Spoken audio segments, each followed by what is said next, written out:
Can y'all hear me now?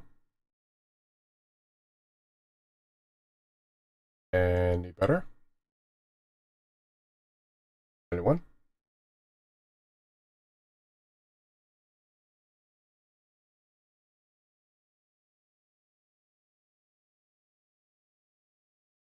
Can y'all hear me?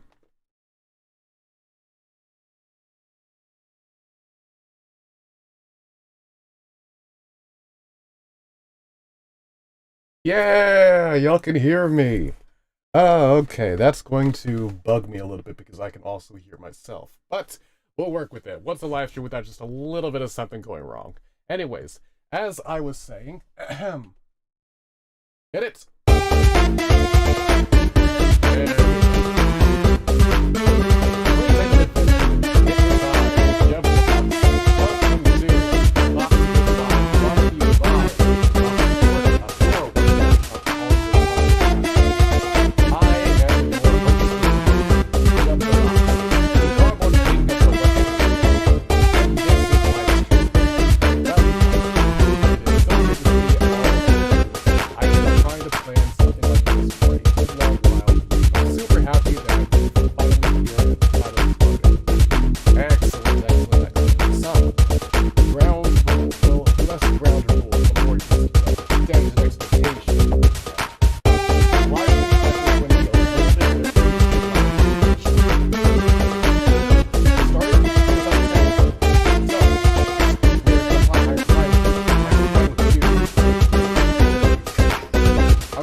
Is that better? Can you hear me more? That's not a little bit loud myself. Oh, okay, hang on a second. I gotta lower it. It's not the same thing when I... Oh, okay. Is that better, everyone?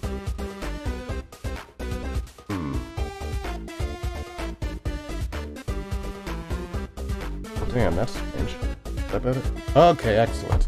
So, as I was saying, ground rules. Oh, okay, we're good. We're good, everyone. Excellent. Oh, almost unplugged my. This cord's gonna be a little bit of a bother sometimes. I haven't figured out how to calibrate this to. Excellent. I haven't been able to calibrate this new setup to where I can do this wirelessly. So, in case I accidentally move my gauntlet and like smack it and unplug it, I'll just like plug it back in, things like that. But as I was saying, ground rules. Less ground rules, more like things to expect. 1. This is not, like I said earlier, this isn't scripted content, which means it is uncensored. I comply with community guidelines, but at the very minimum expect profanity and the occasional suggestive joke. 2.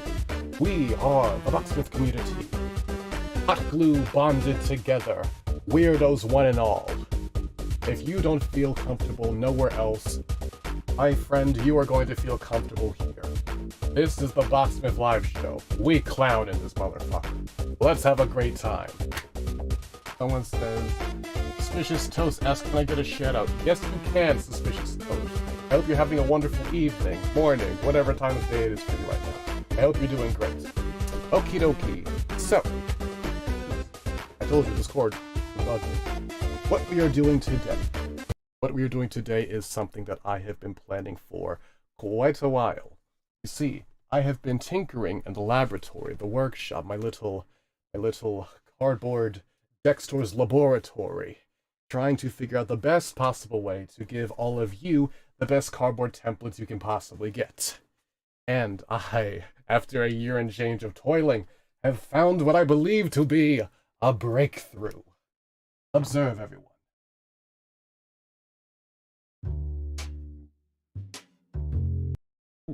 Wrong button. There we go. Now, this, some of you may recognize it if you have played the video game ULTRAKILL. But those of you who have not, this is the Pierce Revolvers, the gun you get when you start the game. Super fun game, by the way. You should absolutely play it if you're able.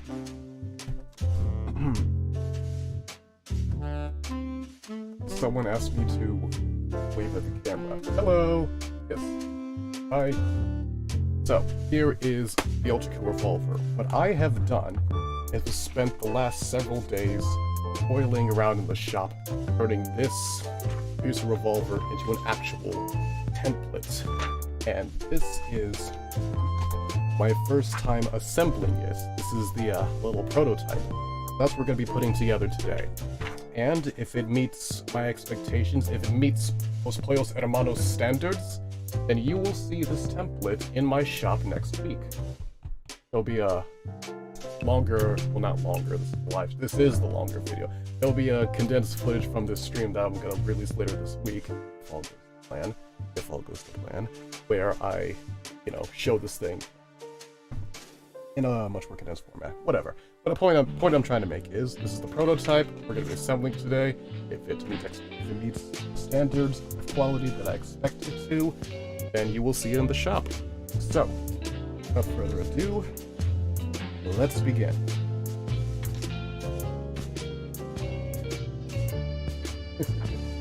It occurs to me just as we're doing this live stream that I actually don't have an instruction manual I'm working with. So, that's gonna be fun. At the bare minimum, we'll at least get all the pieces cut out on the stream and cut into cardboard.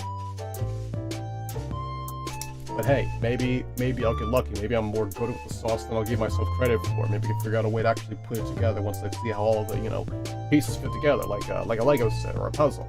Time will tell. Let's go. And later on in the stream, once we've gone a little bit deeper into this, we are going to take a look at all of y'all's work. Because I've been looking in the Discord, and my, have all of you been busy. I love to see it. It makes my box heart flutter and soar to see.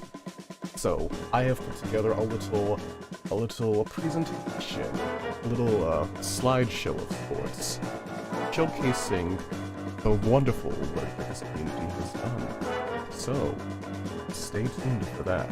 But to get us very up started, we're going to start with the Now typically what I do when making templates like this is that I start by either doing one of two things. I either take the paper and cut it out into rough pieces that I can then glue onto cardboard, smaller chunks. This is really ideal if you don't have really big boxes on hand or something like that. It's just a good, easy way to get all the pieces. What you want generally is just even a little bit of surface area of the cardboard that you're not going to cut, because that will make it easier to glue onto the cardboard, and you'll have a little bit of margin of error, So that's fun.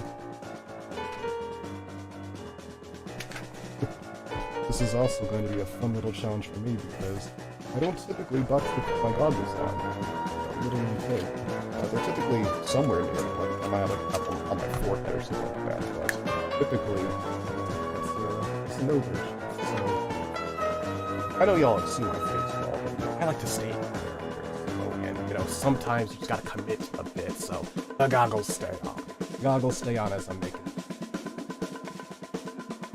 I've been studying a lot of live streams and things like that, and what I found is the best method for this kind of style of stream is that I'm just gonna be cutting out and toiling and working on this thing, and then in like 30 minutes or so, that's when I'll take a look at chat and see what all y'all are saying. Your questions, your shout-outs, your all this like that. Fun stuff, super fun stuff. I really enjoy streaming, rather. I'm an experience where I want to really. I think that's awesome avenue for content, especially for fun stuff. So, that's going to be fun. Something that I have on hand always, that every environmental conscious box have is a little box that's specifically for cardboard scraps. Most of them get recycled, but sometimes you get a big enough cardboard scrap that kind of reminds you of a shuriken. You just dig that out of the bin, then you make a full proper shuriken with it. It's just good to have on hand. So that's something like little cardboard box of scraps. I have a big one and I have a small one. I like to use as much of a box as possible before discarding it. And I encourage all of you to do the same. So, I'm practically done trimming out these pieces. So from there, I'm going to take out the cardboard.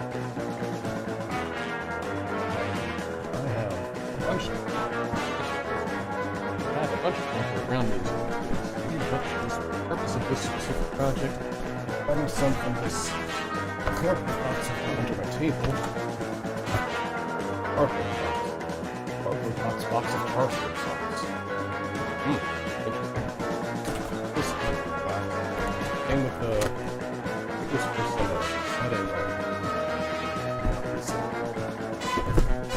this is going to help us out today.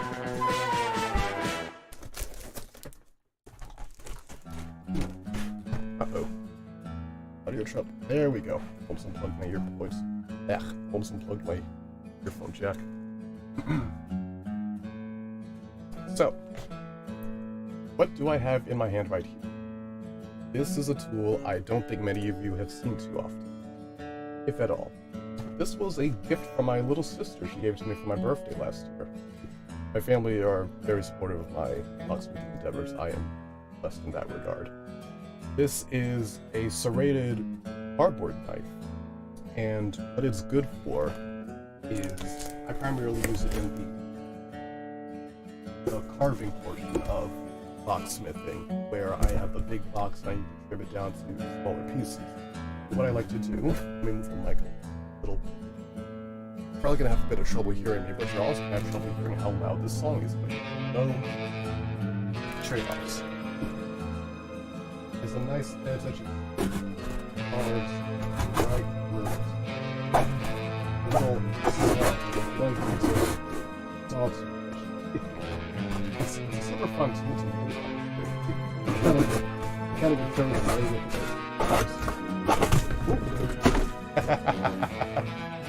There we go. Nice. So, this is what we use to start with. But before we do that, I'm going to use a nice little command because it is hot as hell in this room I'm in. Good heavens, is that the ancient room?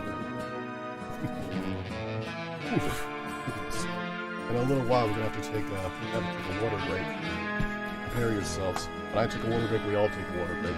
So, if you want to enjoy that, I suggest finding a receptacle and washer sooner or later, because you don't know when it's coming, but it is coming. Water. Right out of bed. So, what I like to do so I can scooch you there. Where did I put my glue stick? It's around somewhere. Ah, there it is.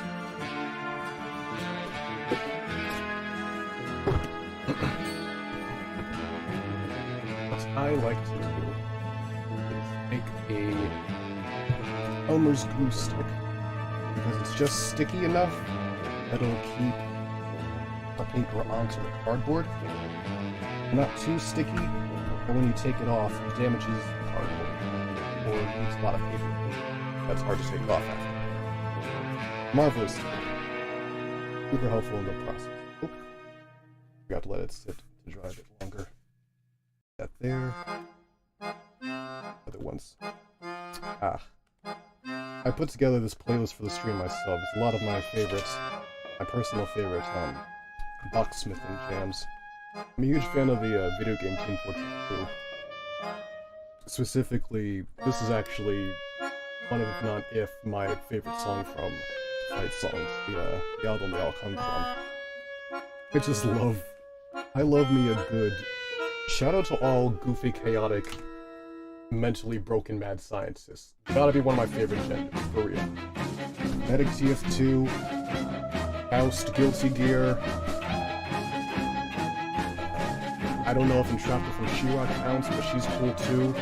Reagan from Inside Job, Rip Inside Job, Gone to the Moon, I Want It Back. Please Netflix. But yeah. Love me a good mad science. More morally gray, the more entertaining. That's what I say.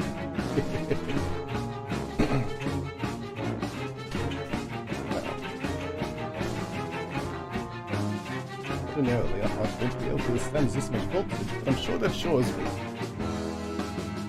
Sound of progress, my friend.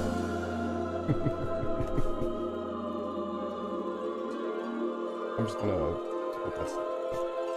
This is a bit finicky. I haven't worked out all the kinks. I haven't like regularly worked with glue sticks since I was in like 3rd grade. So I forgot all the meta. I forgot all the tech for them.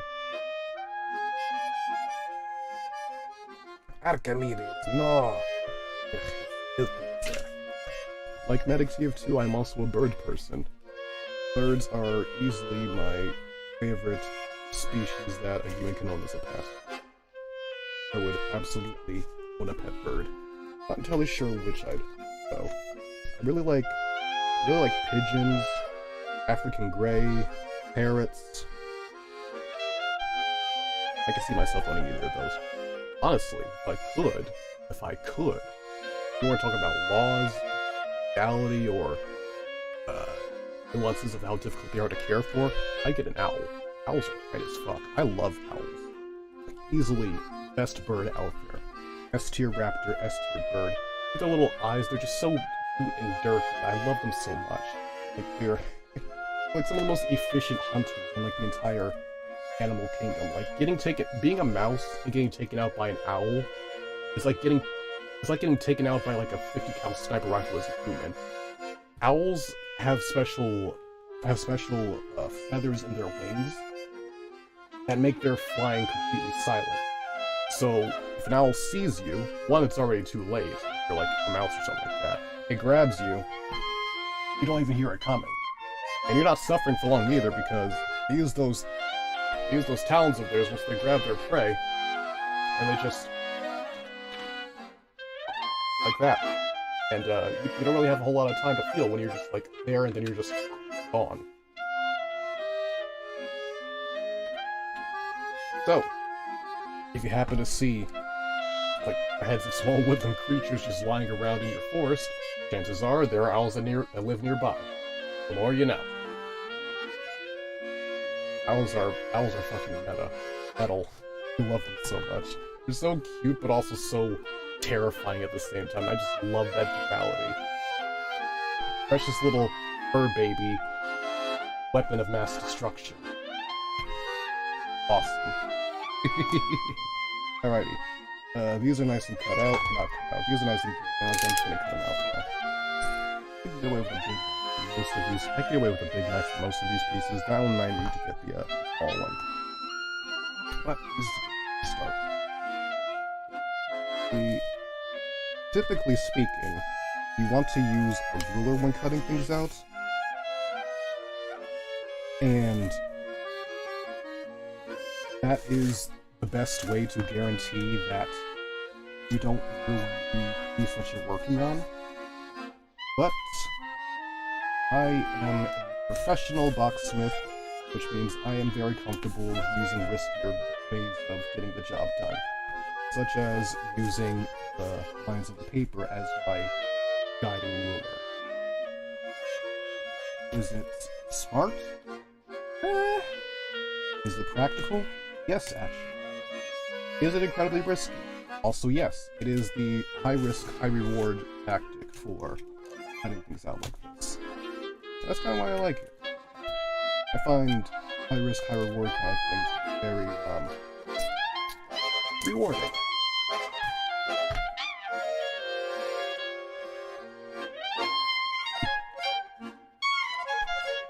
But when you're starting out, I would strongly recommend that you just use a ruler. Like, really. Hakita.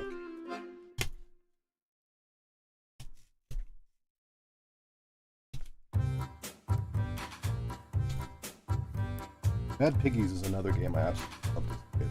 I'm not sure what you call it that. Bad Piggies is another game I absolutely loved as a kid.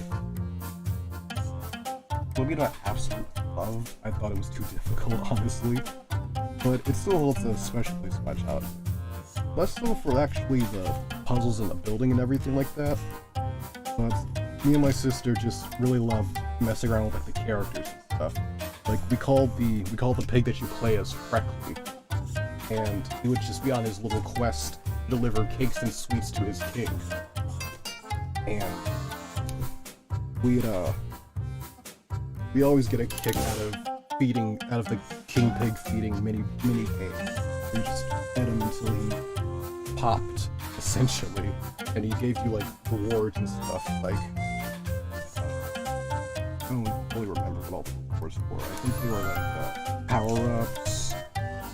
Asian, you know, like typical mobile game loot box stuff. Power-ups. I don't think they had cousins. I don't but the game's still running because maybe I don't know. Power-ups, collectibles, new materials for building. I think they're really pushing a sandbox. I remember that, but that like cost money. So it was called like the Fields of Dreams or something. I don't fully remember. But anyways, that was a part of my childhood. Quite neat. I love that knife. Picked it up from like Lowe's one day. Aha! Look at there.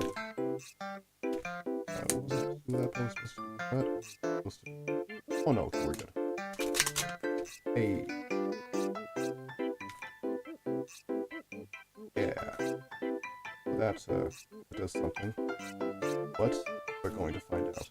Oh, I remember this one. This is the piece that this is going to be a part of the side profile of the blaster. Like the muzzle's like right there. Like, hang on a second. I have my yeah. Reference. It's that part. That's what it is. Yeah. Why do I just have a Nerf Rival Chronos under my desk? Well, I would answer that if it were not the wrong question. I don't have a Nerf Rival Chronos under my desk.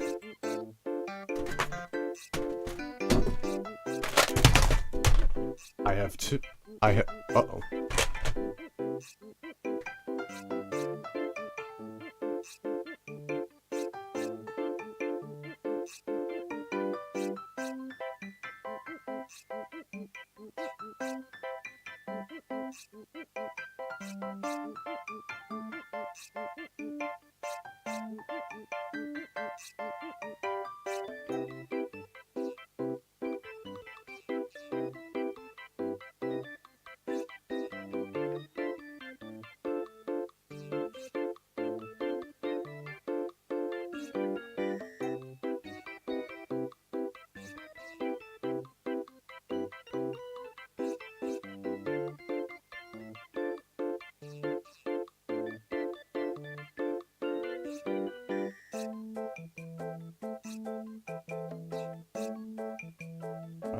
Trying to find it.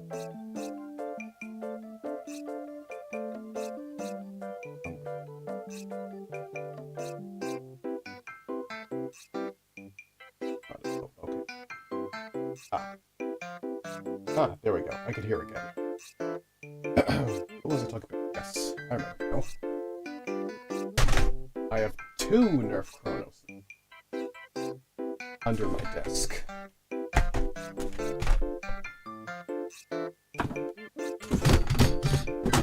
The question is why? Which I raise, why not you? Now, back to work.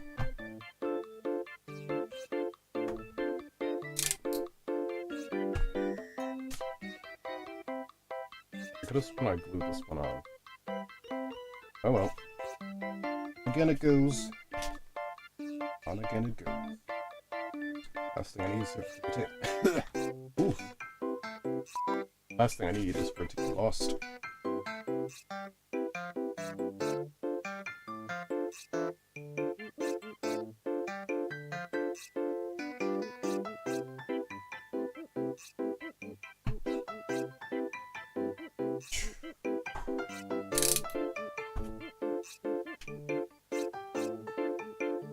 Tell me, my dear adventurers, are you more, y'all more Coke people or Pepsi people?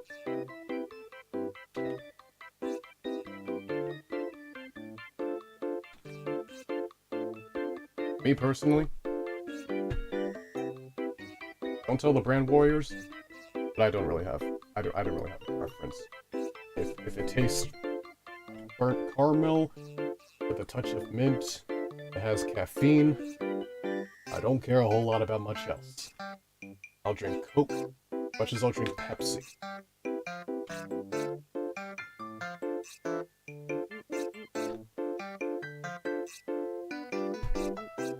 Penis.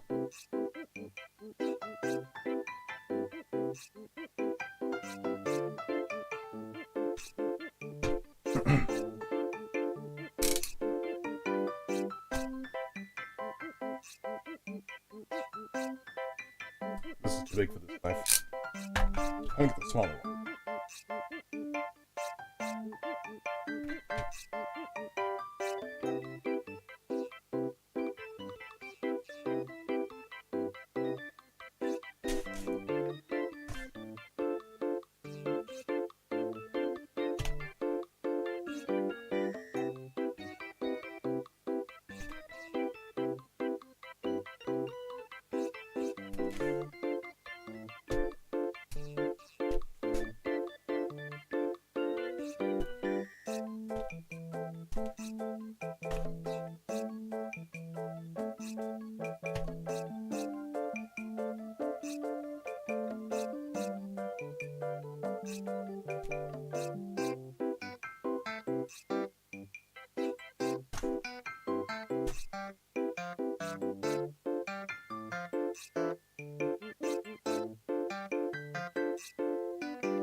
You know, I use the freehand most of my creations.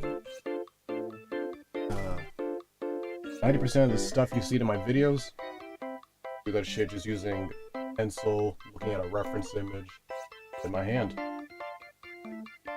It's a fun process. I enjoy it. It's great for when I have free time and stuff like that. But it takes a terribly long time to do. Which, I'm just doing it for leisure is great, but if I need to, you know, make templates efficiently so, you know, I can just give them to all you guys, I had to find different methods. So I taught myself how to 3D model stuff. Shout out to Kamui Cosplay. Lifesavers. They did a bunch of courses and stuff, and they helped me figure out how to make my templates better like this. Because I'm not sure if any of y'all have purchased previous templates of mine. Like, let's see. I have one right here.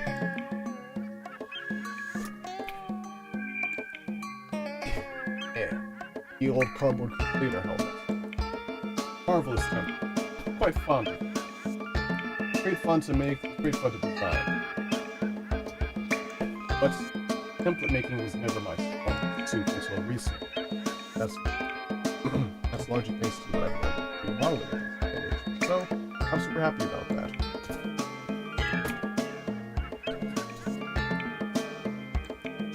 So, what's the moral of the story? What's the lesson? What's the take? Don't mess with that. Don't be afraid to try something different. Just because one way of doing things works doesn't necessarily mean it's not worth your time to explore other ways. do I find something that you like even more? Since I've come to become very fond of modeling, and it's the reason I was able to make this template. So, no, there's that.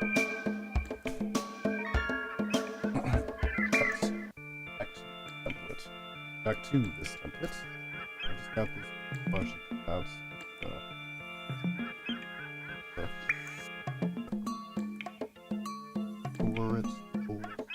fold technique.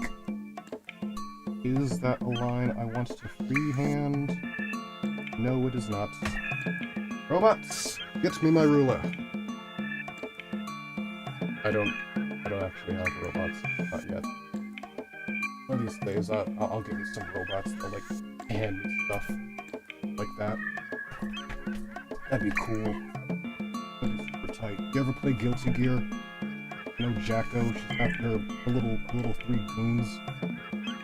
I love them so much. They are precious. Especially the third one. That's just like always looks like he has like an exclamation mark above his head, like in the Dark Knight.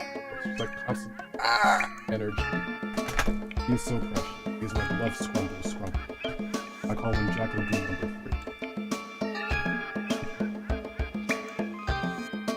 But like, I would love to have like 3 Jacko Goon robots that just like hand me stuff and things like that. That'd be super cool.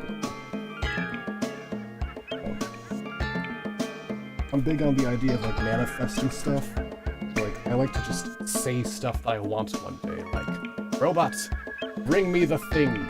And I like to dream that one day I might very well have robots to bring me the thing. That'd be super cool. Alrighty, this piece is pretty much done as well. Now to the next one. After I finish this page, I'm gonna go on to reading some of y'all's comments. So we're gonna get back to work.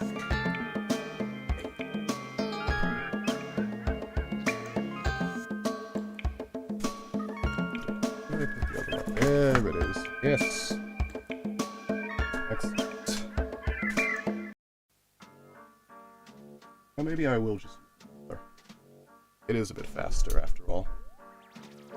Like, face me. Thank you. Kindly.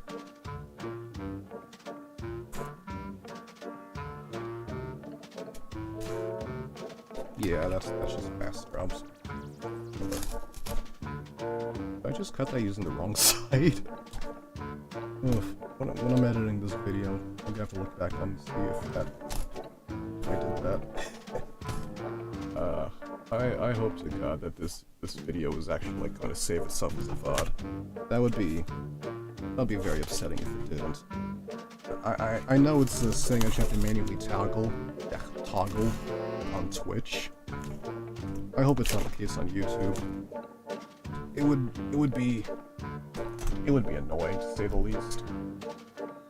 I mean, I just hit settings and say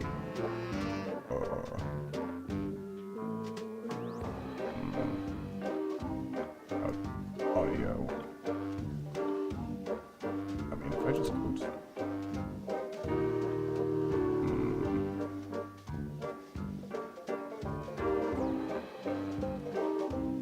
please hold. Just checking a thing.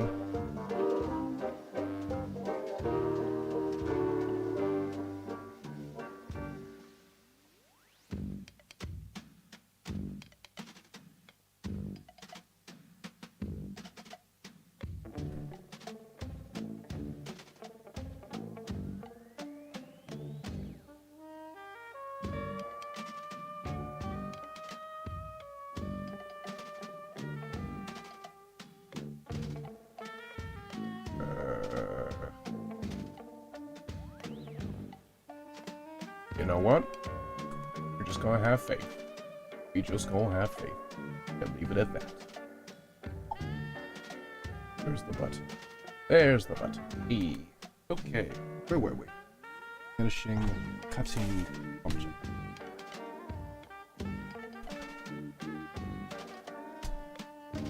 Not this stream, but maybe next week's stream. I'm gonna set up a soundboard on my little interface I got with. So just randomly we'll play like dead memes just to start y'all, just to wake y'all up, just make sure y'all are feel like, hey, I'm lying. That's not why. I mean, that might be a side effect of it, but I'm sure you want to mention stuff like that. But no, I would do it purely because it amuses me. For instance, you know that gnome? Got gnomed? I love that gnome. Love that sound. Woo! It brings me joy. It's been at least 4 years, and it still brings me roughly as much joy as it brought me when it first debuted on the internet. Back in the ages before La Rona. Before the Fire Nation Acts. Everything changed. But something so like the gnome. The gnome still makes me laugh. Even after all of this, the gnome brings me. Mike cutting out. Even after all this, the gnome brings me joy. Another piece of that. I really like cutting pieces out like this because when they're like little puzzle pieces, they're just so cute. I mean, look at this little goober. Isn't it fun? Isn't it fun? You're gonna grow up and be a part of a big old little gun little thing. It'll be great. That's fun. Okay, last piece of this part. Let's Go Gadget Locksmith.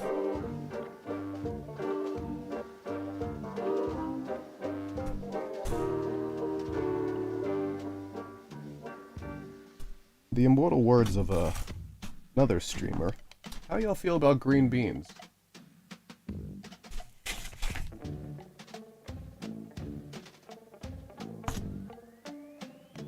One for the joke, two, genuinely curious.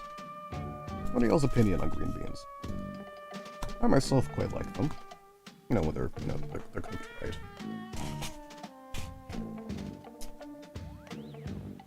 I like when they're brined in like meat juices, like turkey or pork. An extra little flavor character, you know.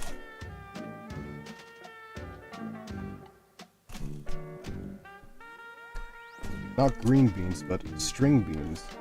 When I was little, one of the things that got me to eat my veggies, specifically string beans, was I really liked that when you split it in half, you got to actually see the little seeds inside. I don't know why, I just thought it was really neat.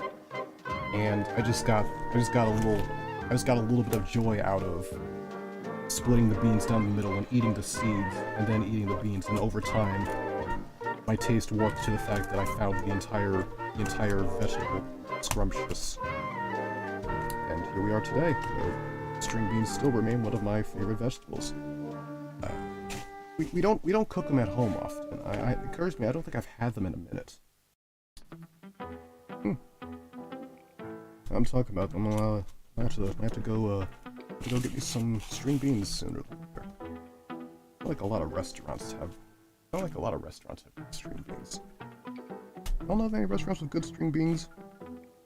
What's a strange thing to ask, of all things, but you know, if you happen to find one, hit me up. I'd love to know. Oh no! Dagnabbit. I mean, it's not the end of the world, it's just mildly annoying. I did not apply the glue correctly. Who are you? Disappearing Purple. Well, Disappearing Purple, let me tell you something. You are not being very cooperative with me, and I do not appreciate that. What happens when you're not cooperative?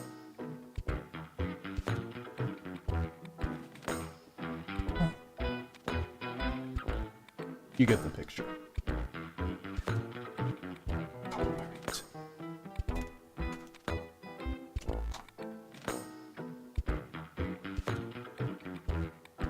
Okay, I'm sorry y'all had to see that. Now, back to work. Last jet back on there, and I am a fucking genius. It landed perfectly back on there perfectly. That That makes it so much easier for me. I am so happy. Yay. Ugh, it reminds me of applying stickers to my Lego sets as a boy. Let me tell you something, y'all. Ain't nothing as infuriating. Maybe not infuriating, but nothing as unnecessarily stressful to a mechanically inclined kid as applying stickers onto a Lego set. You think you use your hand. That's how you develop surgeonly still hands. Like you use so much mental brain power and finger muscle development to be able to just perfectly put those little odd shaped stickers, and they're often like the most strangely shaped things in the world. Like they're like a zigzag you're trying to put on a square brick. And you want it to look just perfectly like it does on the instruction manual, but something just happens. You just get a little dust in your eye, and then all of a sudden it's crooked, and then it's just super duper difficult to peel it off because it is made of an adhesive that does not like to come off after it's been put on, and then you are just stuck. You are stuck! Until you either give up or take the chance of trying to peel the sticker right off, but you're snapping it in two. When you snap it in two, that is no fun. That's no fun, I tell you. Now you have a ruined sticker. Even if you apply it perfectly, it'll forever have a crack inside of it, which means it's so something of it will never be whole. But yeah, Legos are super fun. 10 out of 10 toy. I really enjoy them. I still enjoy them today. Anyways. Back to Let's Shop.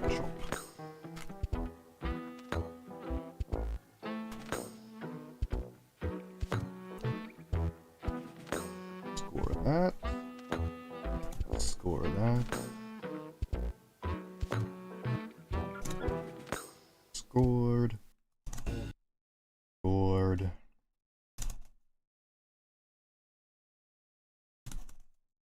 Scored. This is a lot of scoring. Score. And scored. He shoots, he scores. Born next to a nuclear power plant, has an IQ of 2 and was hit in the head by several bricks as a child.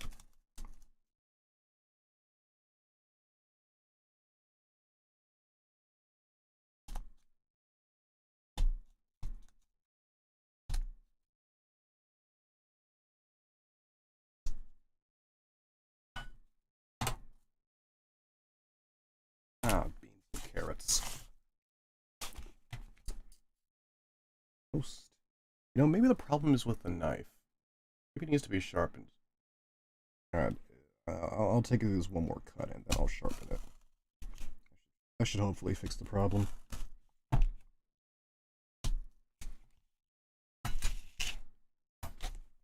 Yeah. Yeah.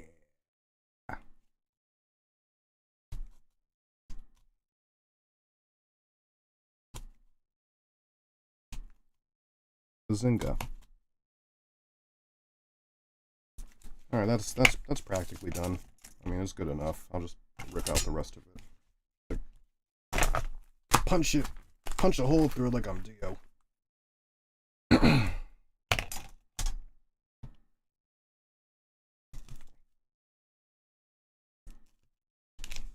Yeah, I'll just finish cutting it out by subtracting where the paper is from where it isn't. That will just get the ill desired results. Is the music still there? Hello? Maybe. That's most unusual. It got paused. I wonder how long ago that happened. Strange. Oh well, it's back now. Ooh. Get up the artichokes.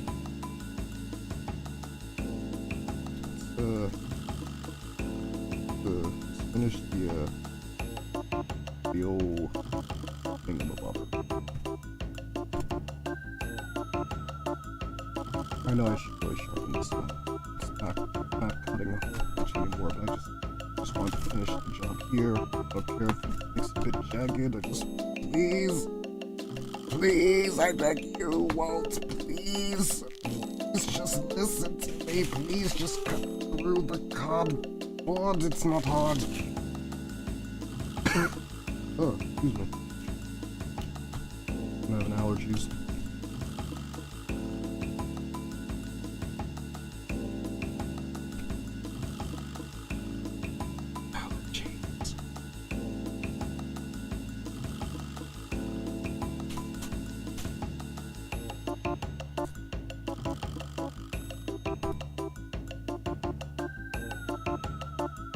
See, I live in Georgia. It's like the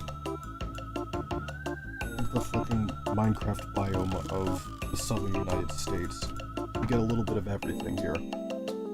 We get a little bit of winter, not like Florida where there's like no winter, it's just perpetual summer, which is north of that. We get a little winter. We get a little fall. Quite nice. I actually like fall here. And spring comes and it just punches you in the nose, and your eyes get all puffy, and your nose sniffling and stuff. And that's where we find ourselves today. You love to see it. You love to see it.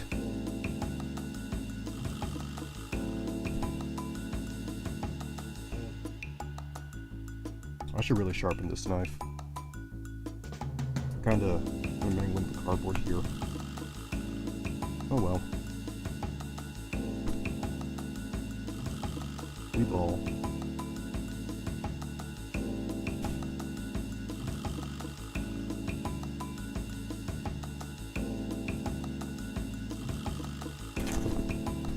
Come on, little friend. Pop out. Hey. Oh, almost. From hell's heart I stab a feet. Hey. There we go. Thank you. Fun. Very cool. Very epic. Very pug.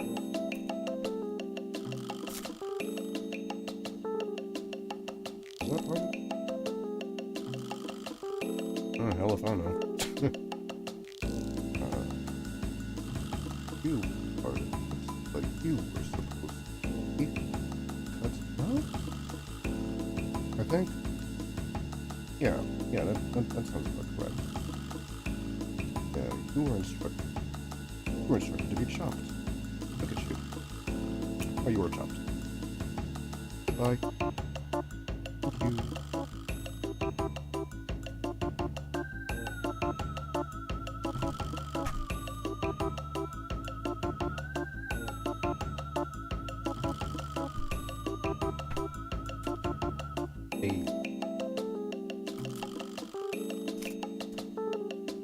Very fun. So yeah, chat. I think we're just gonna cut out all the pieces today, and then tomorrow I'll stream again where I actually put everything together, like a puzzle piece, or like a Lego set. One of those two. You know what? Now, yeah.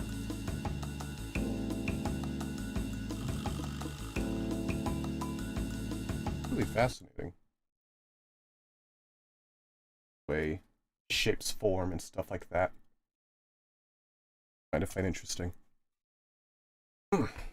Okay. Soda.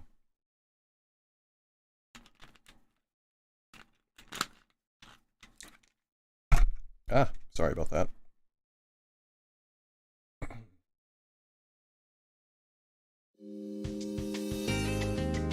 A good song to start with.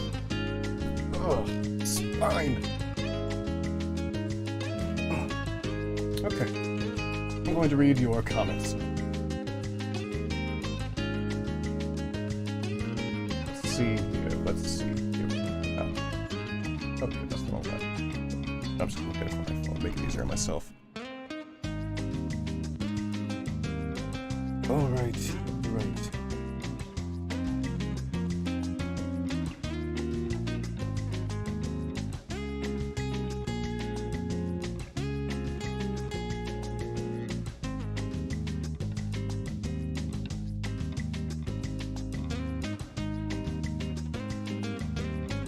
Alan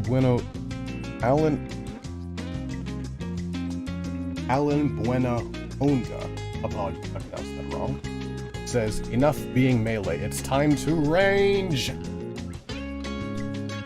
I'm going to assume you're talking about my tendency to make like melee-only weapons and stuff like that. So like my hammer and stuff.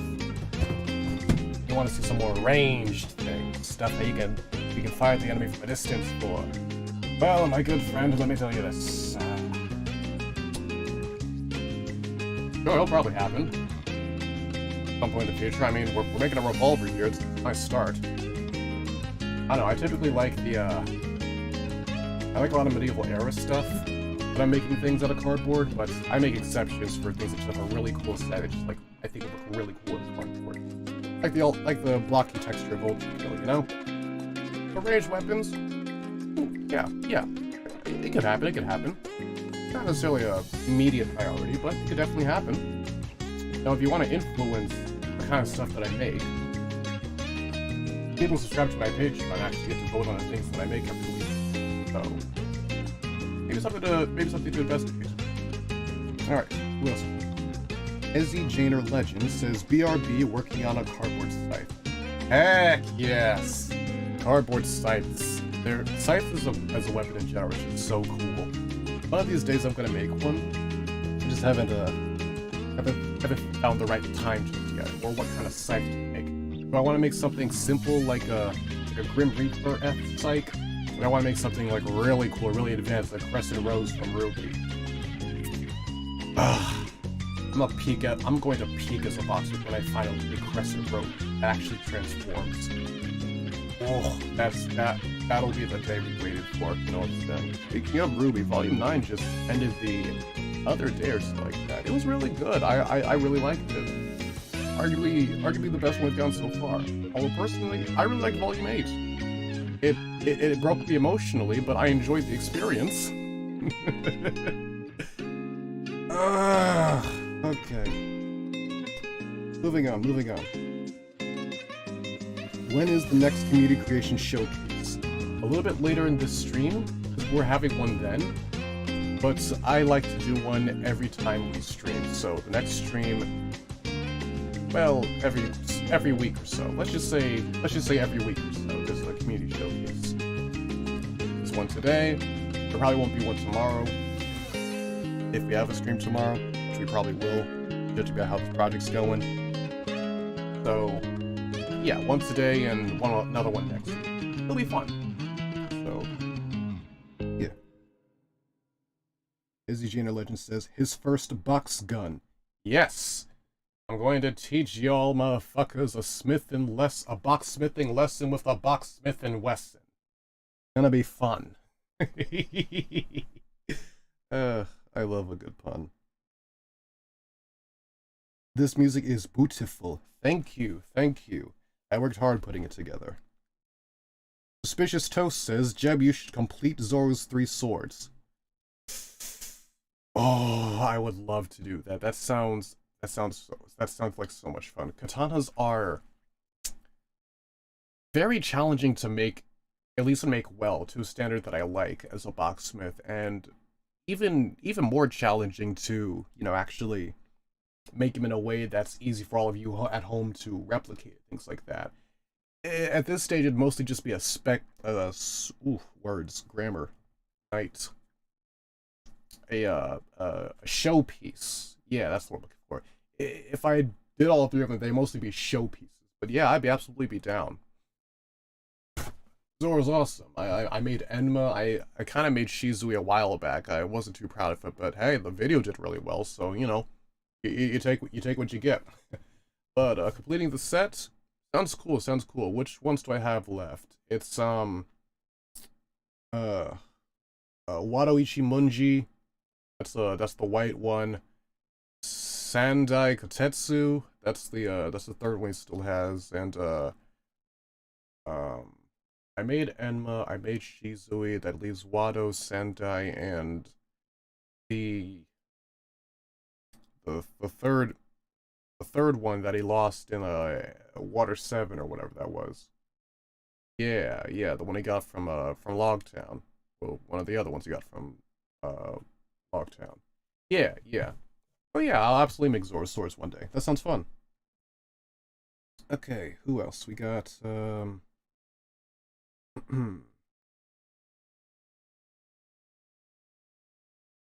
I'ma get some snacks. This is making me hungry. Snacks good. Snacks really good. Really good for a stream. I recently found at my local market gummy worms. I love me some good gummy worms. Like anything gummy. S tier candy as far as I'm concerned, except Swedish Fish. Controversial take. Put down the guns. Not a Swedish Fish enthusiast. They eyed me. They just eyed. I know a lot of us Samurai Kori Kenshin fans would call that sacrilegion, but I said what I said.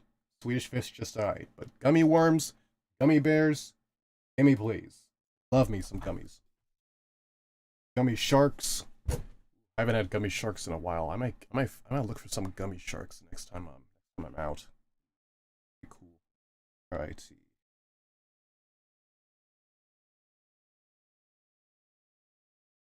Desposito. Nice. Alrighty. That's enough comments for right now. Ugh. For some reason the music keeps pausing.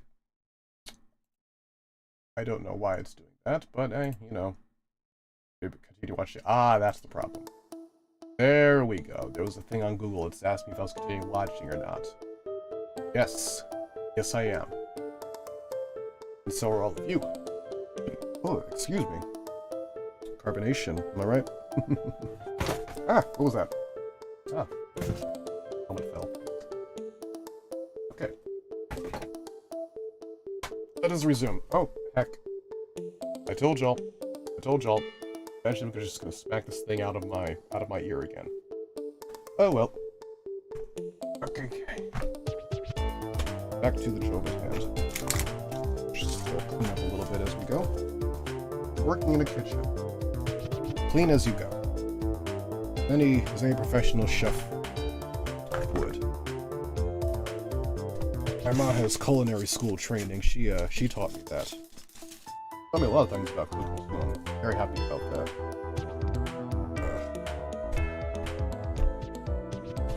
I quite enjoy cooking. It's one of my favorite hobbies, actually. Just put this down. And while we're here, this will actually be.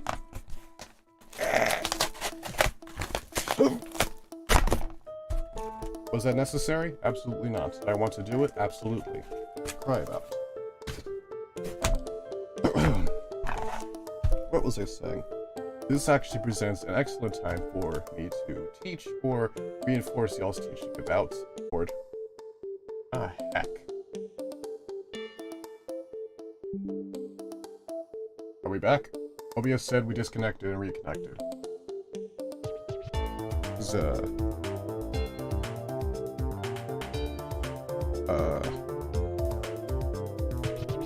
Yeah, I think we're good. I think we're still good.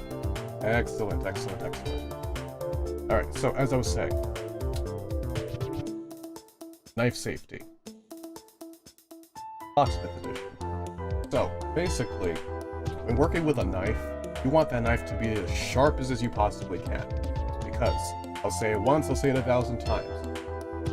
Sharp knife, far safer than a dull one. Allow me to explain. Let me cook. Basically, sharp knives, you have full control over them. Like drawing or painting. You tell the knife to go somewhere, it will go that direction. Every single time. If it's dull, rebellious, resistant, insubordinate, no good for trying to cut things safely. Because now, you're no longer fighting the object you're cutting, you're fighting your own knife. And you cannot fight your enemy and fight your crew at the same time and expect to succeed. So you must sort out the crew. You must make sure the crew is in order. The crew is happy. Otherwise you risk a mutiny. And a mutiny in this case is the thing cutting you in the finger. Which is not a fun time. Sometimes your body goes... Sometimes your body kind of like jolts and you just don't feel anything. That's really how I am. Like, a few times I have cut myself, it's just been more like, oh, that's unfortunate. And I just bandage myself and move on with my day. It's not the worst thing in the world. 9 times out of 10 if you get cut with the knife while blacksmithing, but it is very inconvenient. It's time you could have spent finishing your project, is now time you have to bandage yourself, maybe go see a doctor or an urgent center place for a little like skin glue. You might even ruin the cardboard you work around with residues. It's no fun. It's no fun. So all of that could have been avoided if you had simply sharpened your knife or worn proper protective equipment. This gauntlet isn't purely just for aesthetics. It also has passive armor on it. That's one of the many reasons why I love it. One of these days I'll make a proper tutorial so how all of you can make your own blacksmithing gauntlets so that you too can be stylish and safe while you're blacksmithing. Now, what I typically use for sharpening is a nice little kitchen sharpener like this. Like anyone will do this fine for like knives and stuff like that. Make sure it's got good reviews and stuff. You just take that, you just go into the coarse part, angle it to the side. Small knife, but it's still good enough that I can just get it like that. And you just want to listen for when it starts gliding smooth again. You can feel when there's more resistance versus when there's not. So you just go into, you no longer feel much resistance, then you just go into the other one and finish the job. Yeah, and it didn't cut purely all the way through, but because it's a small blade, but look at that. Look how clean that is. Look at that. Much better. Delicious. Try to run through it again. I'm sure it'll cut all the way through nice and clean. Let's see if I can do it.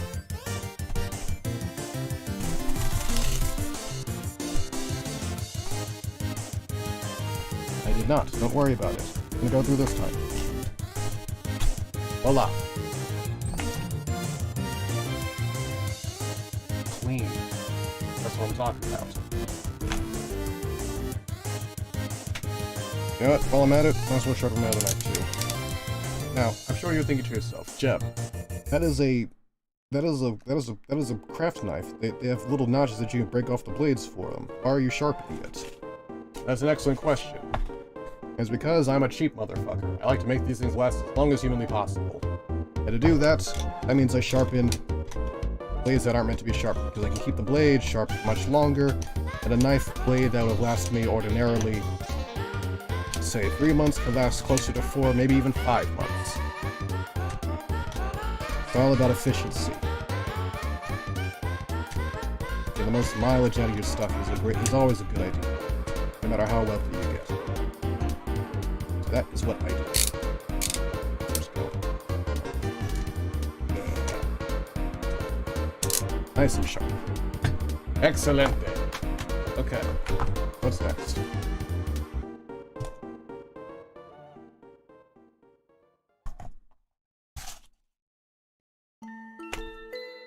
Are these pieces big enough? Are these big enough to do the job? Let me see what this piece looks like. Oh. No.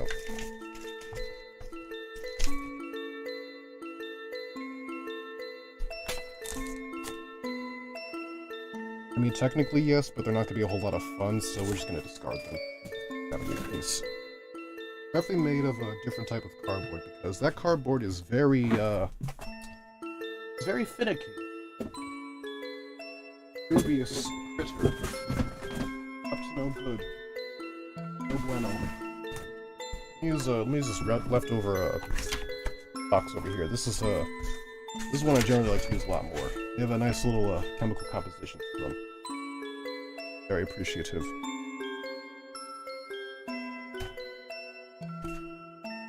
So, this time I'm going to show you the other method of doing this, where you don't even use the scissors to chop into a little bit at all. Instead, you just glue the whole sheet of paper onto it.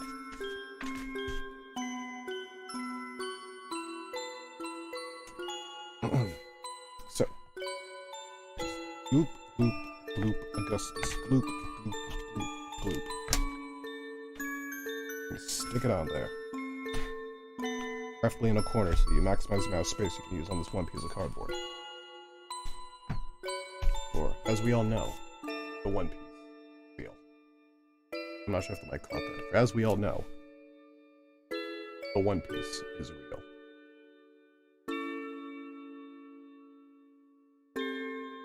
Now, I'm just gonna wait for this to properly dry and everything like that.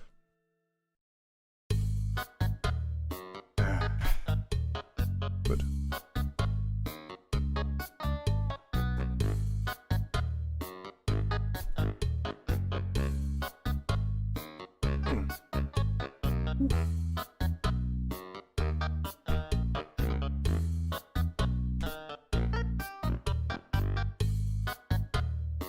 My brother in Christ, I have held you down to the cardboard. Why are you not bonding? You're embarrassing me in front of my kids. I don't appreciate that. How can you have me talk good on you about how you're good for bonding onto paper and cardboard and you just don't bond to paper and cardboard? What do you have, performance issues? Ridiculous.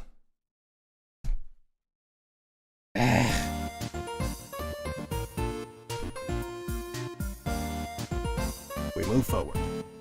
Maybe it'll work this time. Maybe it'll work this time.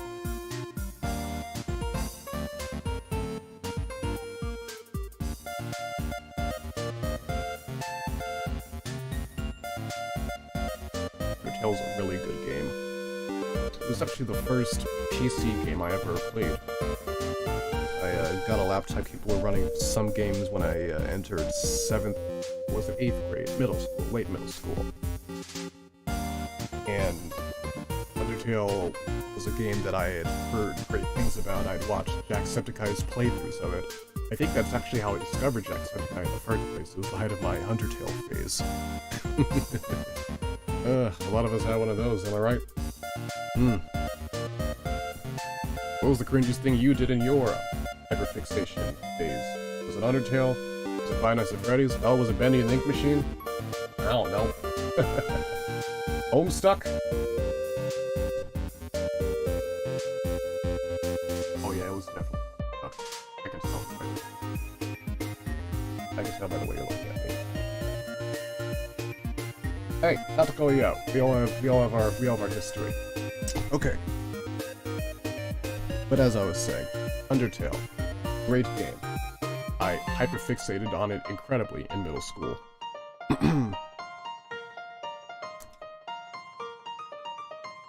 What was my point to this?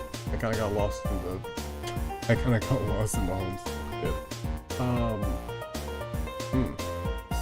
You see, a lot of times for games I wasn't able to run or have at the time, I would just get super immersed in like the lore of them. Like, I could tell you, maybe not as much today. I've since played the game and stuff like that, but back in middle school, I could tell you like the names, last names, and lore of like every character in Overwatch. It was quite something. But Undertale, great game. First game I ever beat on PC. Holds a special place in my heart for many reasons. Chief among them that. Not to brag, but I beat Omega Flowey on my second try.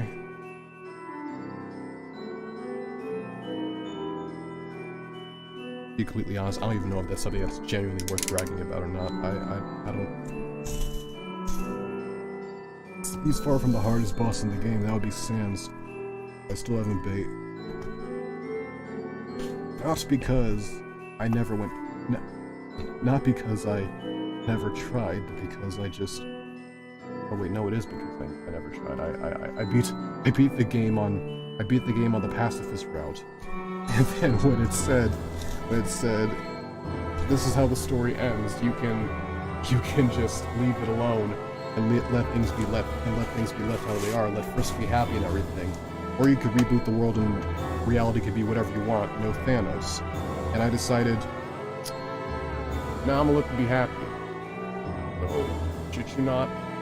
I just closed the game then and there, and what is this? 7 years later, I haven't opened the game since. It's still undownloaded. Look at my Steam page, still like 20 hours Undertale. Last opened like 2017.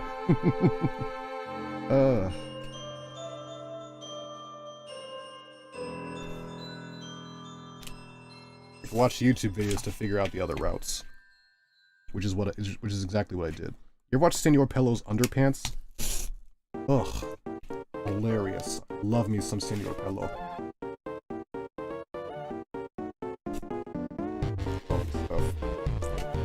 The CEO of Loud Equals Fun. So we have come across a little bit of a interesting piece here. I'll just cut it out so I can show it to y'all better.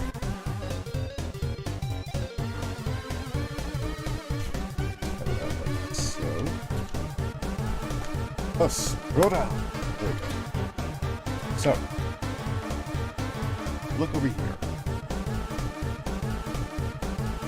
The template instructs you to cut a bunch of little small lines into it like that, which you can absolutely do. If your knife is sharp enough, it'll get the job done. But what you can do instead, a little advanced boxmaking master trick, is that you cut the cardboard on the side where the holes are aligned to the same side of the piece. Can you see that? Yeah. See how the holes and the lines of the cardboard are on the same part of the lines of the cardboard here, of the paper here. Like if you turn it, if you're cutting this way, then the lines would be this way, if that makes any sense. But if they are like this, it makes it really easy to simply take the cardboard, bend, twist, and roll it. It just flaps along its natural little folds, and voila. That was perfectly neat if you were just like perfectly cut it and everything like that. But by all means, get the job done all the same, and honestly, that's why I prefer you to edit it. Oh yeah, little box clipping trick there for you.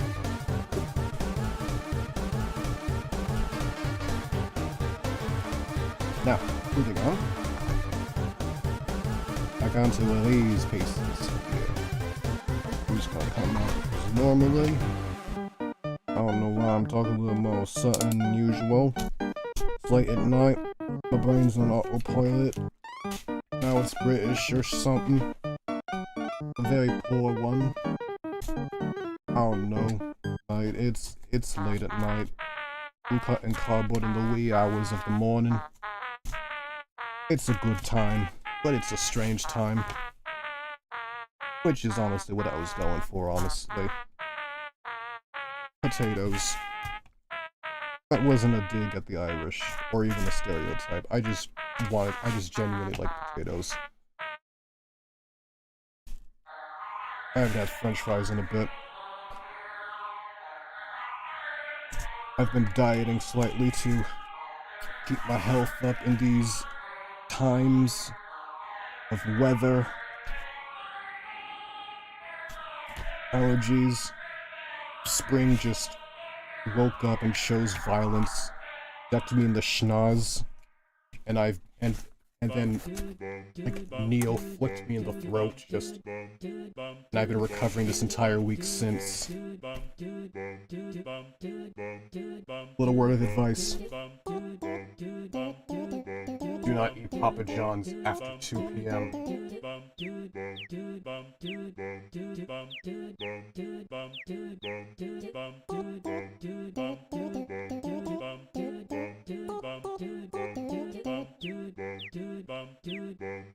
We have nice eyes.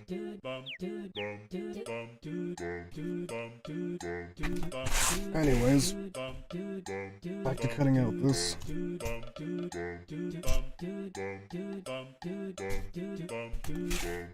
Temmie Village was absolutely one of my favorite parts of Undertale. The Temms are just so fucking cute, man. I tried making a Temmie plushie. I had a sewing phase in late middle school, early high school. Made a couple of stuff. Most of it I was proud of. A Temmie A Temmie plushie was my most ambitious project, and that was the week, the month that I learned the importance of choosing the right materials for the job, because I just kind of said country boys make do on a few too many of the pieces, and it just never got finished. I tried to make Temmie and ended up making TT. It was incredibly messed up. It was super scuffed. Like the hair, I bought the wrong type of foam. I bought these little fucking squares that looked like carpet samples instead of like actual sheets of wavy, fluffy cotton sheets and things like that, and it made a world of a difference in the worst possible way. The hair was supposed to be volumetric and fluffy, but it just was flat, like low polygon, like it hadn't rendered properly. And you had to like walk a little closer, then all of a sudden it just snapped to, and suddenly it had detail. But no, it never did. It was big sad. I never finished that plushie. Maybe one of these days, when I have if the stars align and I have another sewing fix, I'll give it another try with the increased knowledge that I know now. I don't like giving up on things, you know? I'll take breaks on things when I've just come to the realization that I don't understand how to do it yet, but I don't like giving up. So that's something I'll come back to at some point. That's something. We'll see.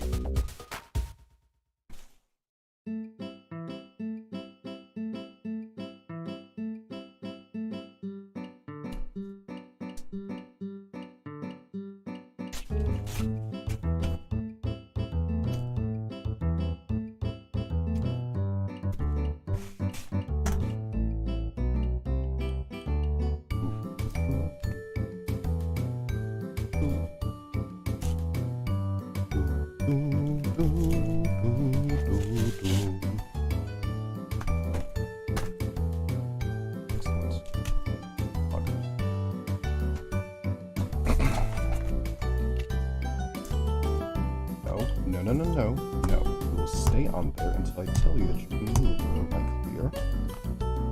Good.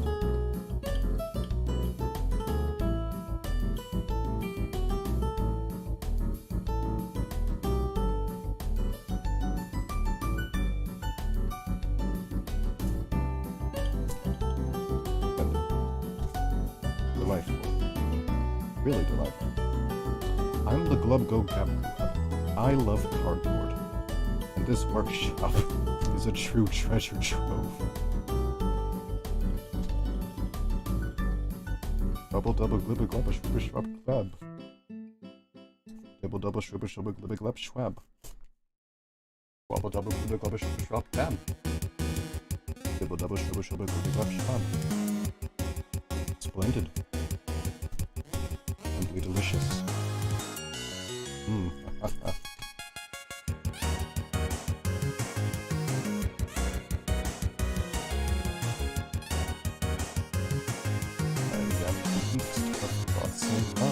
Double glibba glubba shrubba shrub lab. Double shrubba shrubba glibba glub schwab. Double glibba glubba shrubba shrub dab. Double shrubba shrubba glibba glub schwab. That's gonna be awkward if that wasn't, because it wasn't my end.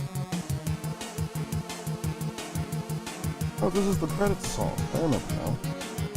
That's Papyrus whipping the car bed, if I remember correctly. Good for him. He was having so much fun. Then Sans came with like a tricycle or something, if I remember correctly.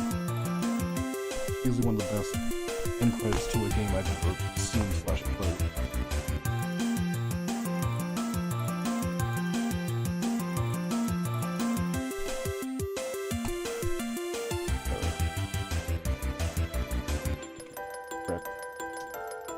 I don't remember what this part was for. I think it was a bunch of the background characters, like Monster Kid or something. Oh, this one was undone in alphas. You should just do a little scooch, give her a little peck on the cheek, and she just alphas.exe stops working. It's the funniest shit Undyne I've ever seen. I think there was like another picture. You could have had like there was like the onion song was there. I don't remember. Now, we come to an interesting question. How does one cut out a circle in cardio? The answer? Slowly and meticulously. Use as small as a knife as you've got. In this case, it's this little ditty for me. Oh hey, Metaton. Make sure not to cut yourself as you're untangling both of them. Okay. But even if you did, you're wearing armor, so not the biggest of deals. But still, safety is important. I always practice it. I always practice trigger just because I need to have an empty gun, or even a toy gun. That's what I do at least. Ignore that one part earlier from where I did it. Anyways, you just kind of, what I like to do is just kind of poke and stab and poke and stab and poke and stab and poke and stab. And this is not going to be perfectly cut all the way through, but it will at least give you something of a, at least a place to start. And then from there, you go over it again, actually attempting to cut it, and then it will have an easier time cutting through it. Oh yeah. That's fun.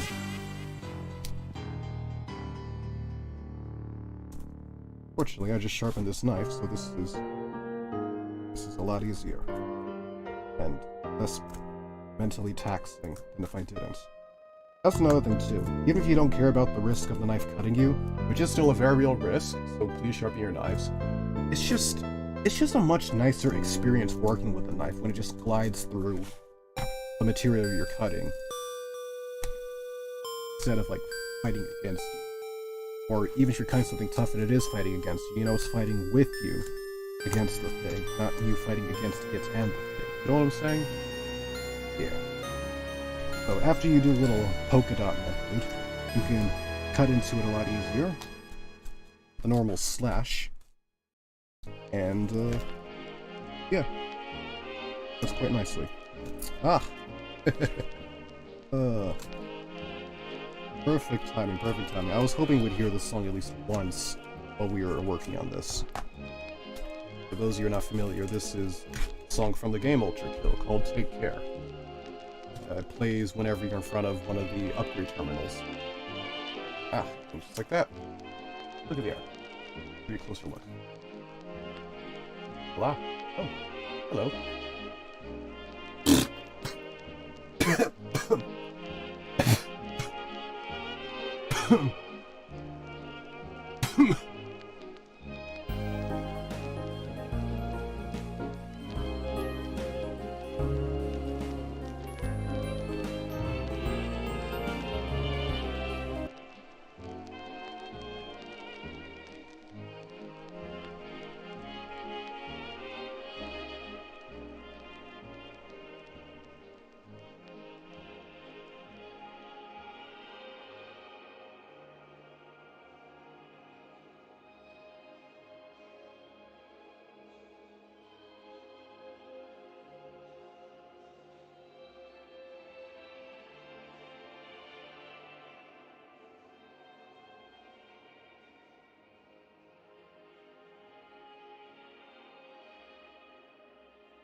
Ah, I see. I forgot that when I press that keybind button, it mutes my microphone. You live and you learn. That's what I say. But, as I was saying earlier, I am reading your comments now. Let's see. Carlos Iniguez, if I'm saying that correctly, apologies if I'm not, says... Oh, I lost my place. Hang on. I wonder if this is pre-recorded. It is not pre-recorded. This is live. I'm reading these things as it's happening. But you probably knew that now, because I just read your comment here, and that wouldn't have been here unless you commented, and I would have been seeing it. Time. He says, nothing like staying up until 5 a.m. building things out of cardboard with a British accent. By Jove, you are right, my friend Carlos. Nothing like it indeed. Nothing like it indeed. I quite enjoyed myself. You see, this reminds me of the time Now,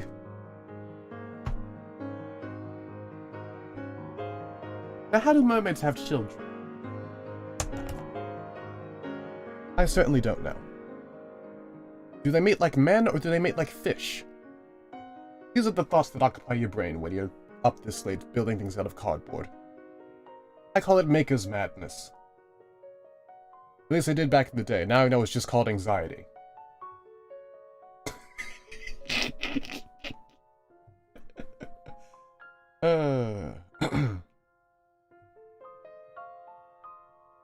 Alrighty. Pramosit Reina, if I'm saying that correctly, says, why only for watching? Oh, did I unplug myself? No, I did not. I mean, it's late in the evening. It's, came out of nowhere. And to be completely honest, I wasn't expecting people to, at least many people, to watch the live stream in the first place. You know, honestly, this was something I wanted people to see more if they were able to come at this time. You know, that's awesome, that's incredible.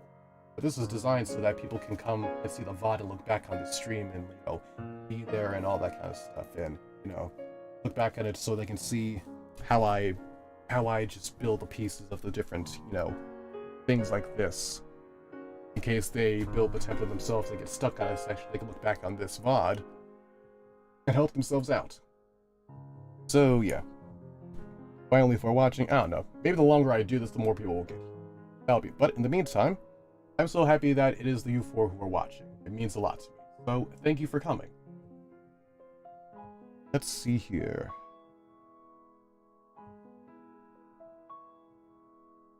Laughs in British. I'm not sure if that's a British laugh or just my... That's not my normal laugh. My normal laugh is evil as fuck. I just be like...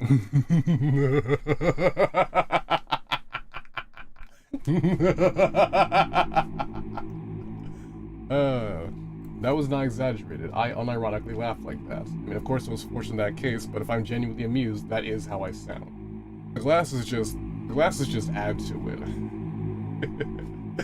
Oh, you know, I look like a mad scientist. You know, I'll take it. I'll take it. You know, I'll take it. I'll take it. Alrighty then. Let us resume the Let us resume the crafting.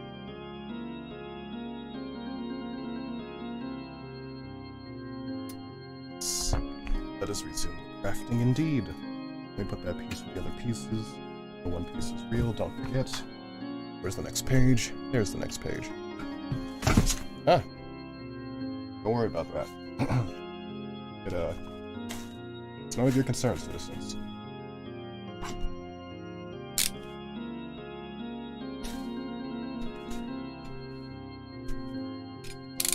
Love it, sure.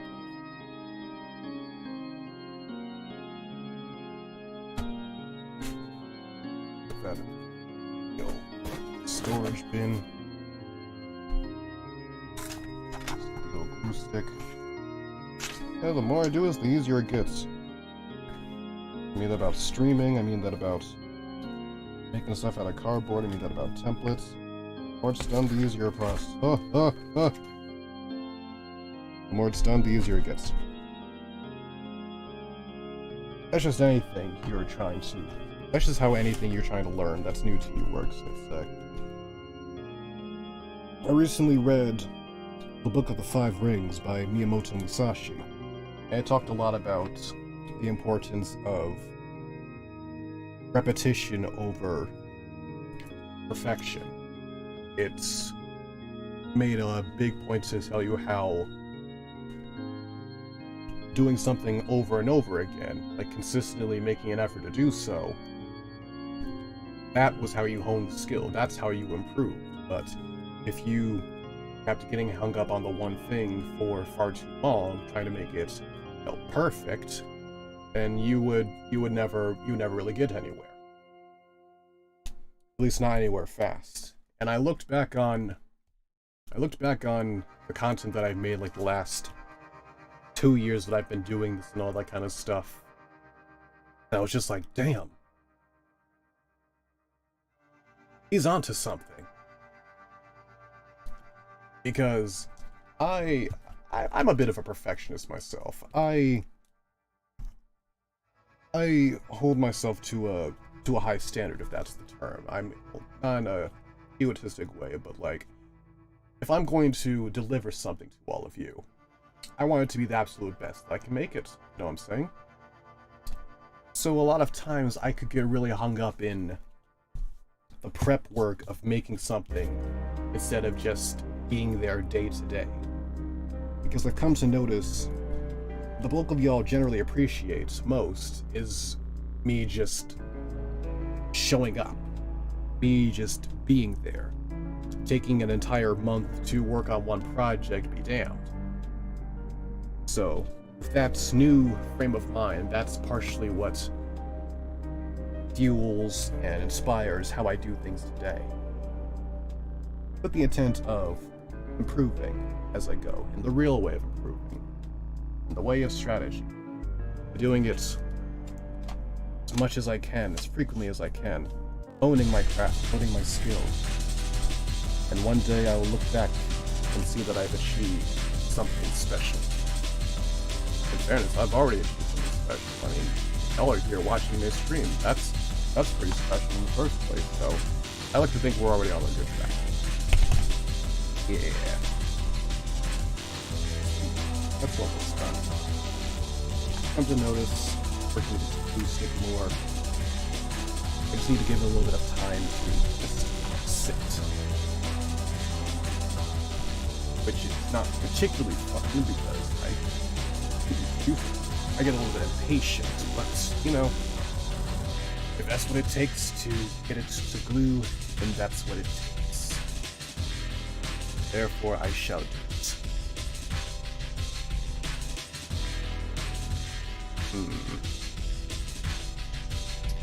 Wait.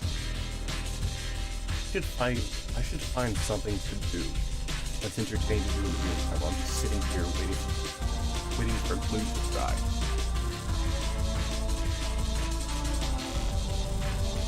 I mean, I could like alt-tab to play a video game. That would be something, but it'd also be kind of chaotic. I mean,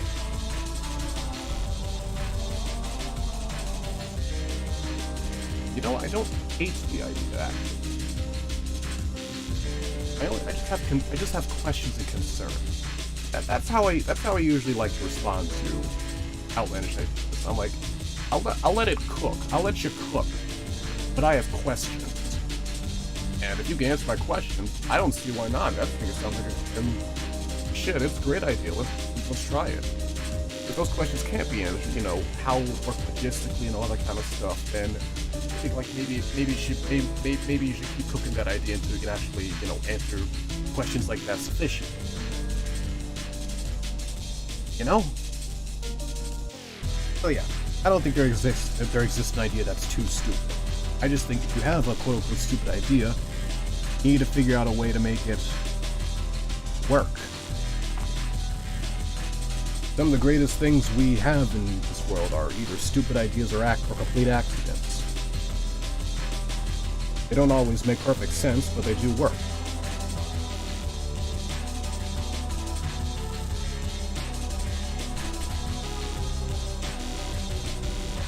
Me blowing up on TikTok was an accident. But if it weren't for that, I wouldn't be here, so... Shit.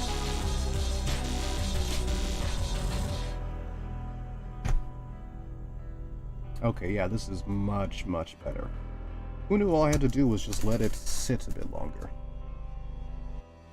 Yeah, it just glides through much easier. Who knew the secret was patience all along? This was a movie that would probably be foreshadowing or a metaphor. Well, maybe it is a movie for y'all. Your life is a movie. And I'm just here to... Oh, did the bloody music stop again? Ugh. And I'm just here, the supporting character, to give you a little bit of late night wisdom or something. I don't know. Mentor characters are cool. They kind of have like the highest mortality rate of all protagonists, but like, you know, a lot of the times they just die happy. You know, they've done their thing, they've done their mission, they've passed on their knowledge. Mission accomplished. I mean, you can't ask for much more than that. A bit somber of a line of thinking. Let's think about something. Penis. Funny. There we go.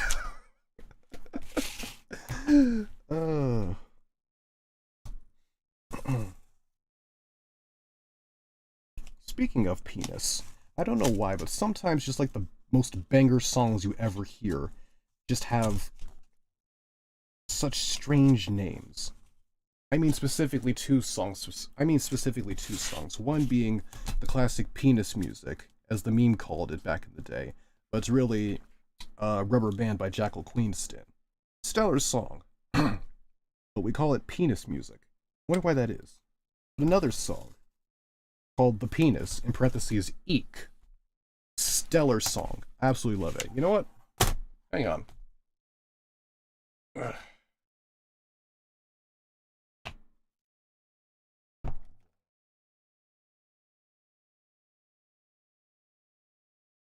Penis. Eek. There we go.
You see what I mean? Such a catchy song. I love it so much. But it's called The Penis. Who'da thunk it? Alrighty. What happened to y'all's regular music? Here it is. Ah, yes. Continue watching.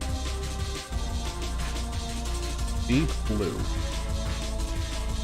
This is actually the level I'm currently stuck on in my current ULTRAKILL playthrough I do in my free time.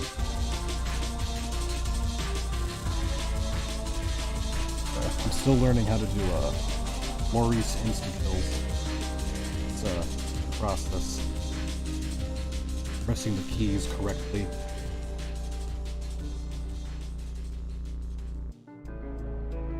The song is amazing though, especially like the saxophone part.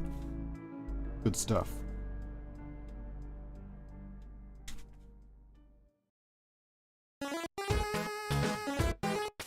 Lancer, my beloved child. Deltarune is also a great game. I remember playing it with friends a while back. That was a great time.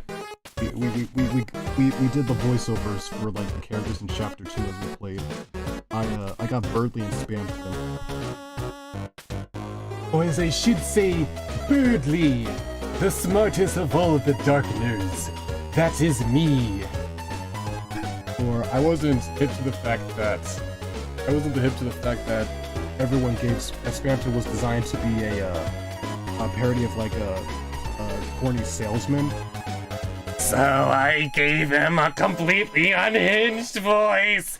Hey everybody, it's me, Spampton G. Spampton. We had a lot of fun. We had a lot of fun. It was a good playthrough.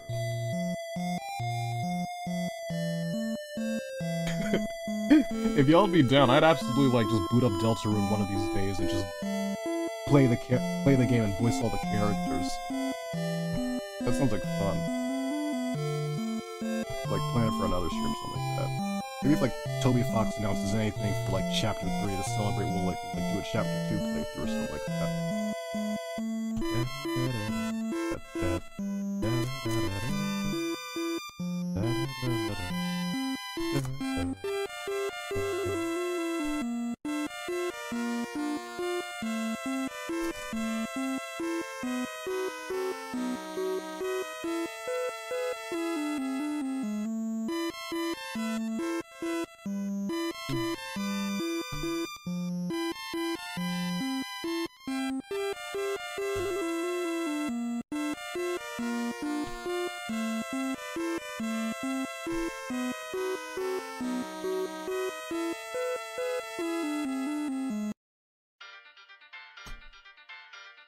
Fields of Hope slaps so hard.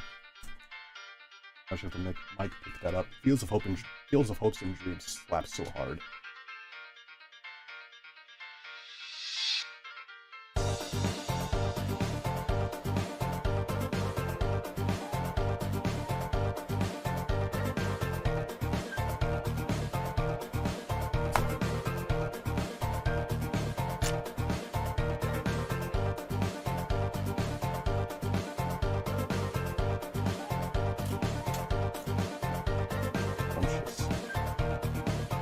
Yes.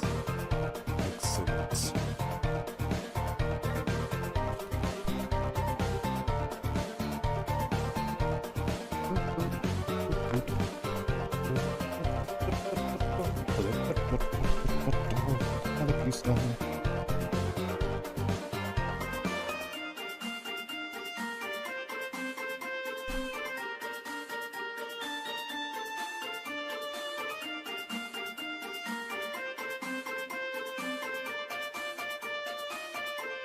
I just have to sharpen it.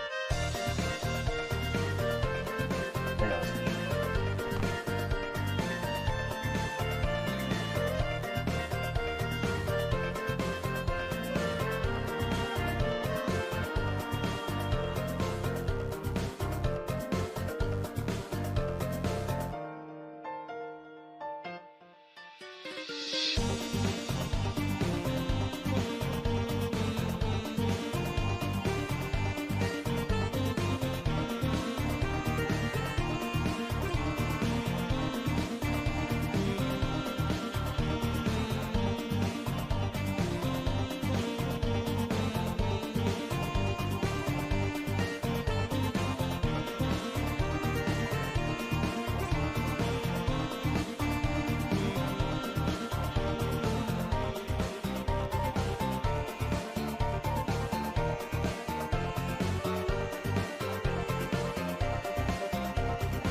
I've returned. Let's just resume.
Needs to be sharpened.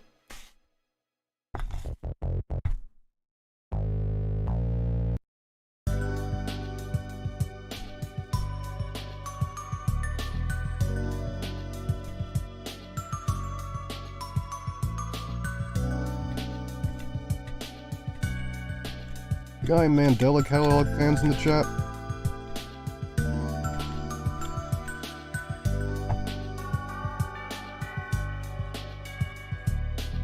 That new video was something else.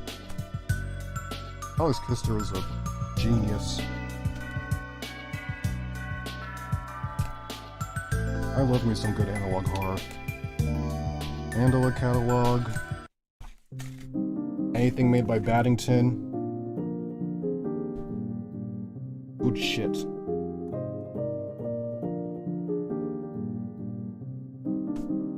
There are others I've watched, but those are definitely my two favorites.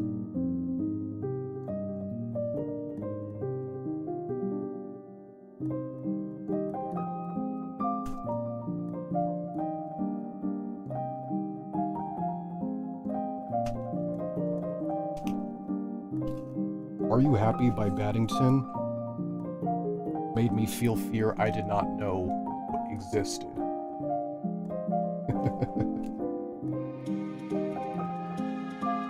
I have since grown more accustomed to it, but that was the first of his videos that I ever watched, and Lord have mercy. That man can make horror beyond comprehension.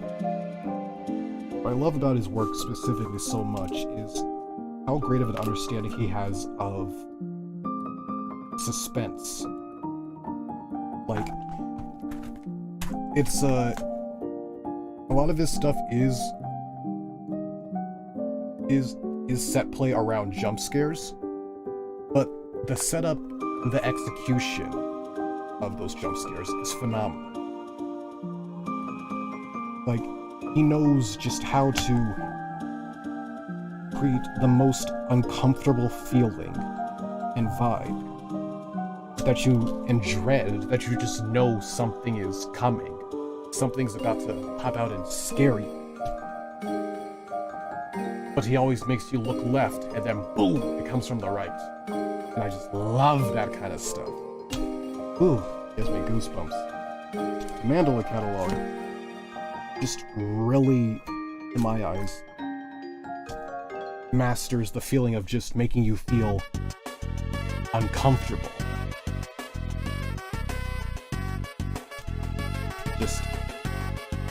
It really does like jump scares and stuff, but it just gives you like that slow burn kind of horror. It just sits with you long after you watch the video. And then you just look at your clouds and you're just like, damn. Because all you can think of is that one scene from that one volume. You're just like, wow. Man. Good stuff. Good stuff. I absolutely love it.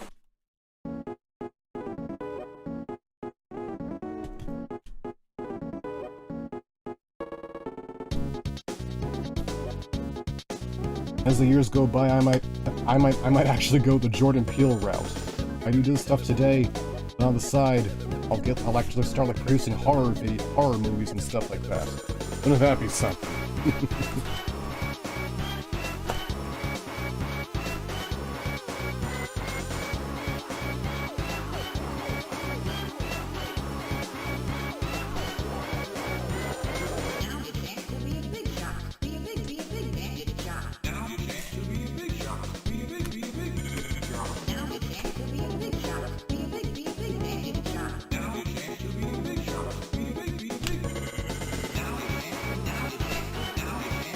Now, what is the better song? Now's your chance to be A or Big Shot. Me personally, Big Shot. I just love the energy of it. I mean, that's probably the answer most people would select, but most people are not wrong. Actually, no one's wrong in debate which one you like better is what you like better, but like, the point I'm trying to make is, it absolutely is a basic bitch take to say Big Shot is the better of the two, but I'm like, own it. Yes. Yes, it is the basic bitch take. It doesn't change the fact that I love it, and that's all that matters.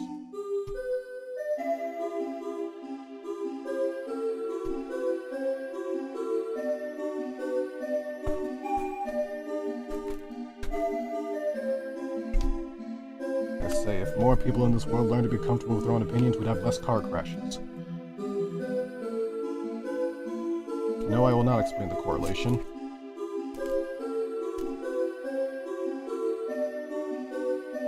Use your imagination.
Yeah, enough. Good enough.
Did I cue this song twice?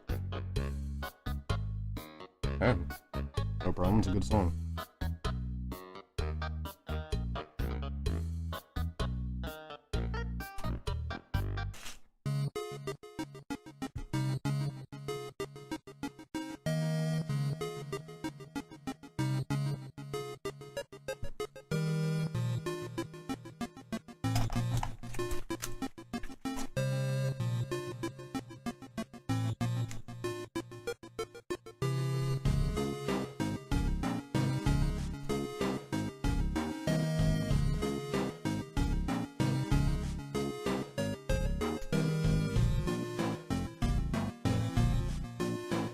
Macarena. Bye.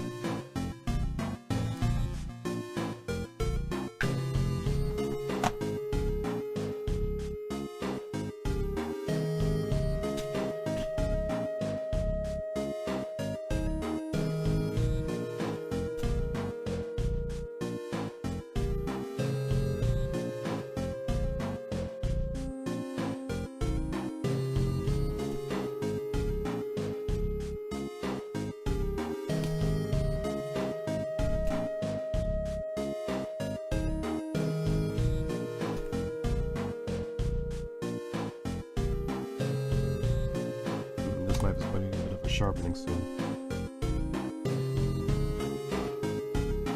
I can smell it.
Hey, look at that.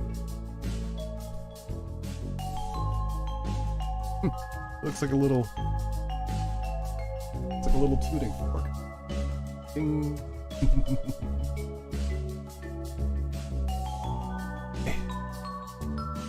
Alright, one more piece on this page, and we are Gucci.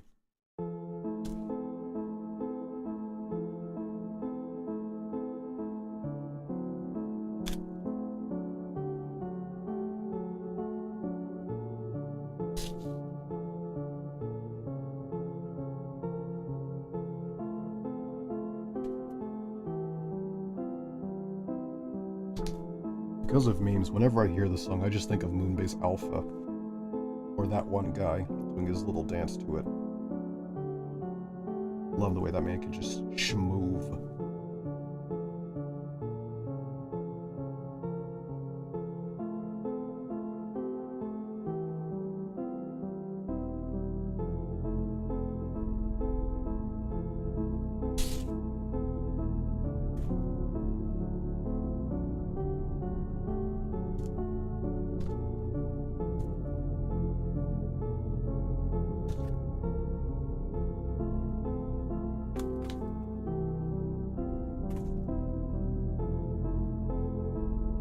Alrighty.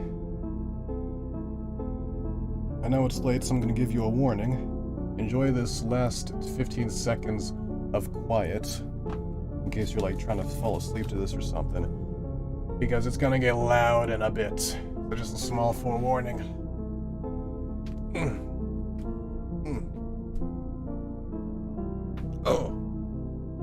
Oh, my joints.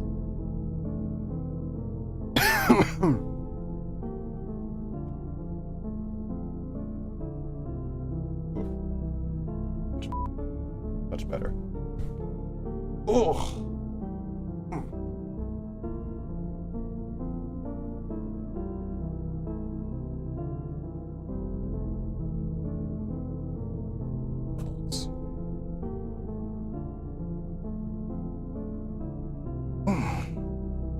Okie dokie. Whew.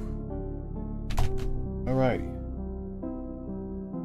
So, we've made ourselves a nice little bit of progress. I'd say we're about, I don't know, somewhere the way through. Don't worry about it. But, we have been here for almost 2 hours. So, it is time to make sure all of you are hydrated. And to make sure that I am hydrated. Yes, that is right. It is time for a Locksmith channel. What?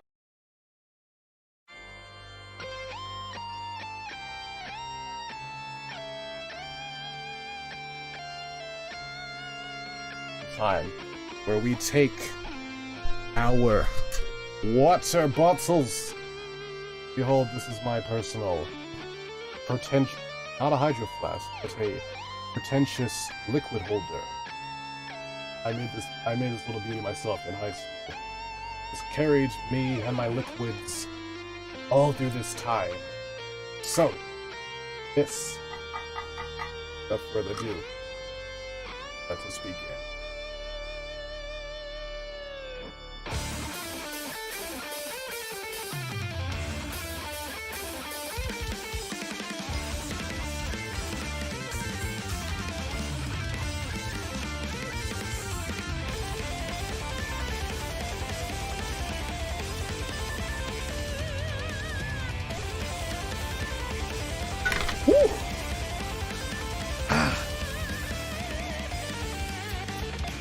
Good stuff.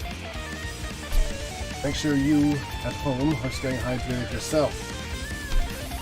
There will likely be another water break at some point in this stream. I have this entire jug to finish after all. We're only about a third of the way through it. When the next water break occurs, I want you to be ready. Your own water, your own pretentious liquid holder. Be prepared. Ooh. And then I'm gonna need to take a mean piss. Okay, but before that, let's get back to it.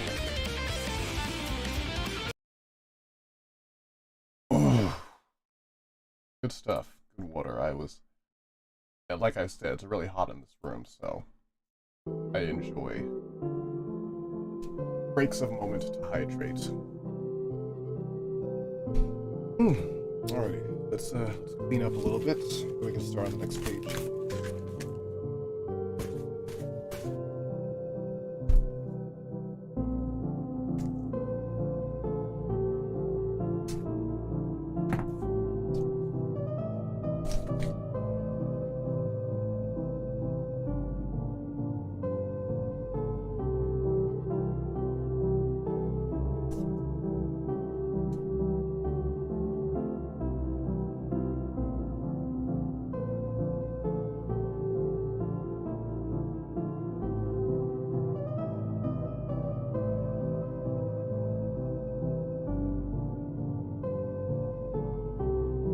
Okie dokie. Let's begin.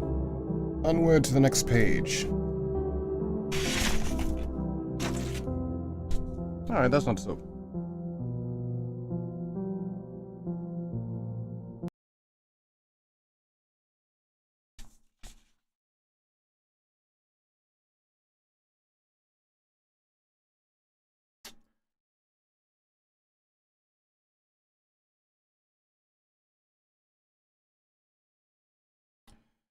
Huck me sideways. Y'all see this? Y'all see this little abomination that slipped past me?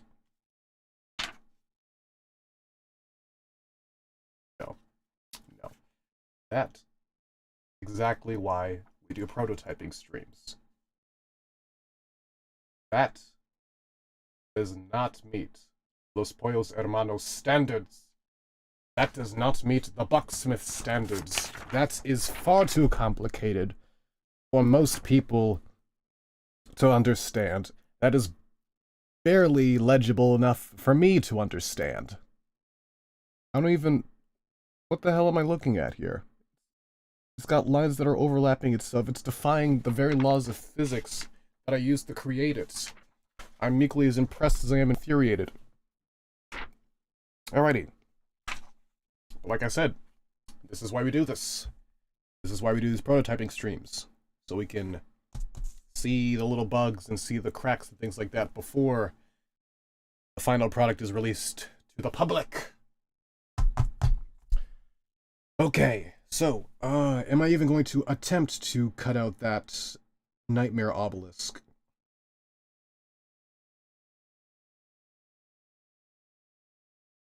I mean, yeah, I guess. I'm gonna not do it. Okay. Let's get some more cardboard. I might need another Pepsi for this. Ugh. Dig. Pause. Dig deep, Jeb, not dig dick. Not sure where that came from. Dig deep, Jeb. You've got this. Hoorah!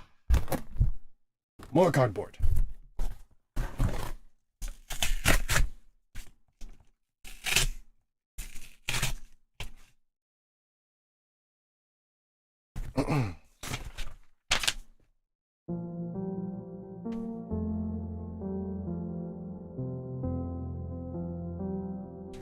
Let's do this thing.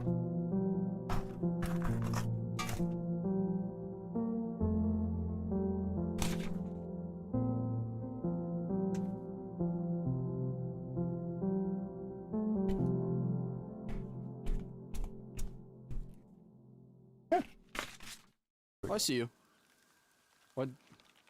Why'd you piss off that ant? I didn't. Uh-oh. I'm coming.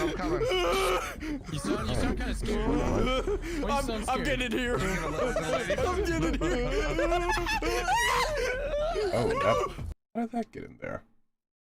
It's a YouTube video from... Okay.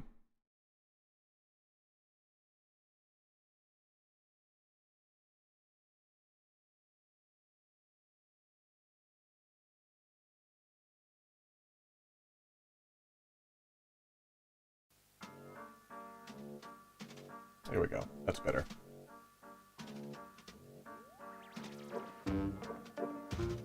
Sorry about that. It appears a YouTube video I watched a while ago got saved to the wrong playlist. Was it a misclick? Was I delirious from sleep and thought that was a video worth saving to any playlist? Who knows? Certainly not me. Well, let us begin. Give this knife a little bit of a sharpening, and then we'll be ready to continue.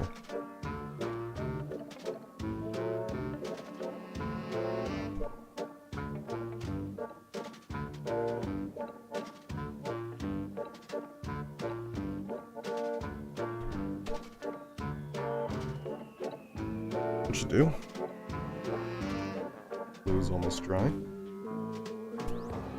Gonna wait another 30 seconds or so for it. In the meantime, I guess I can read some comments.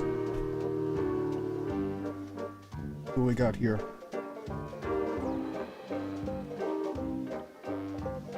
Alrighty. Lonely Cosplay said, peace out, I gotta get some sleep. Yes, sleep is very important. Great having you. Hope you tune in next time. Oh, Carlos is back. But not for long, his laptop will die.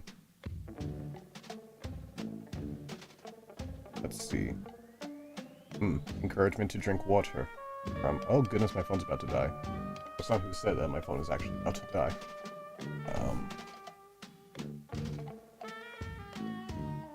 Let's see. I can still kind of read that. Here we go. Yeah, there we go.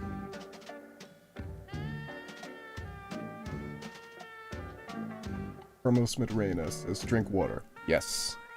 Listen to them. Drink water.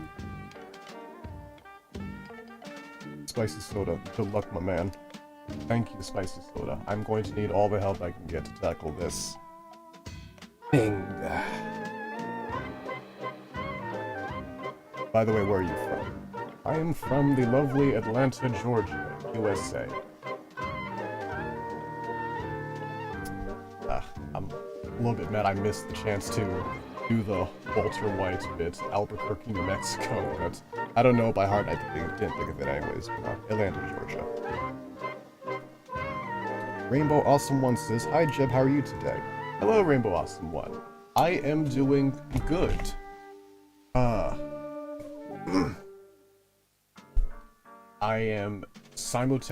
I have consumed enough caffeine that I've entered the forbidden hour of the day. I am simultaneously awake and fast asleep. Is any of this real? Hell if I know. Anyways, we're cutting out what looks like the handle of the revolver right now, so that's fun. That's fun. A little I was reminded why we prototyped, because a little bit of this little piece I thought I designed better is being a little piss baby, as being difficult to cut out. So I have to deal with that, but it's all gonna be alright. Worst case scenario, there's more Pepsi downstairs. And Suspicious Toast asks for a shout-out.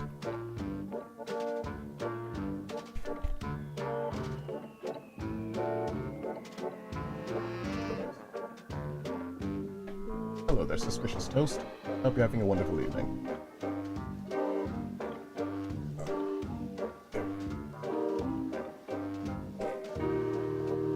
Alright, I'm gonna take 5. I'm gonna go use the bathroom and grab my phone charger. I'll see y'all in a bit.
it lowers my volume. I have to remember that. Alright. Starting from the top.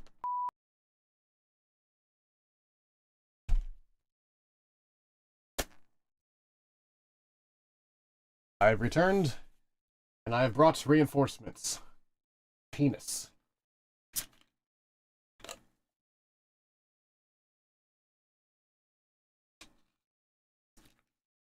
Man, that stuff works fast.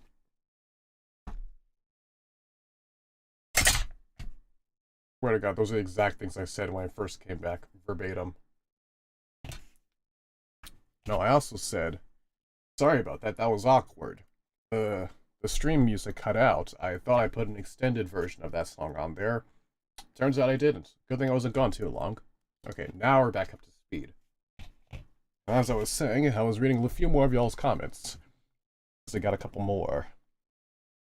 And Popcorn Mountain says, Jeb, let us watch your old streams on Twitch, please. Well, Popcorn Mountain, there are two problems with that.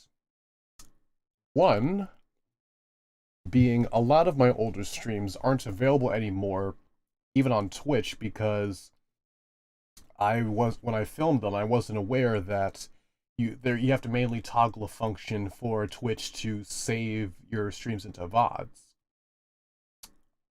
So those are kind of in the shadow realm, and I don't know how to return them if that's even possible. But as for the few that are there still on Twitch, I absolutely could. But that would require me having to actually watch those streams again. I would have to put aside my pride and perfectionism of my older work to put them on there. But hey, if y'all love those videos enough, then I will put my pride on the shelf, no YMCA, and upload them to YouTube. I'll just have to plug my ears while I do it. Nah, it's not that bad. Suspicious Toast asks, Jeb, are you gonna complete Zoro's 3 swords? Yes. Someday. Katanas are tricky, but super cool and fun when you actually make them. Yes. Someday. Alright. Back to work.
I gotta say, in Blender, the handle was easily the most challenging part to actually design.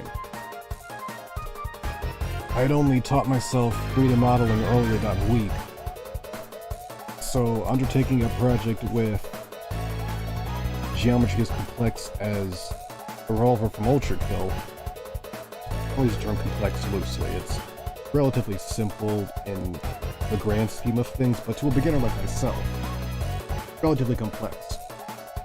Not only was I dealing with having to transform and configure rectangles, I had to figure out how to transform and configure cylinders as well, which is a completely different ballgame. I mean, if any of y'all happen to know someone who I can hire to help me with Blender stuff, or even better, an editor, Lord knows this stream's going to take all day to edit tomorrow, send them my way. I can use all the help I can get.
Think twice, I know all of your dirty secrets, but don't try shit, or I'll end your fucking life. But hey, if you're good, I might show you around Snowden Town.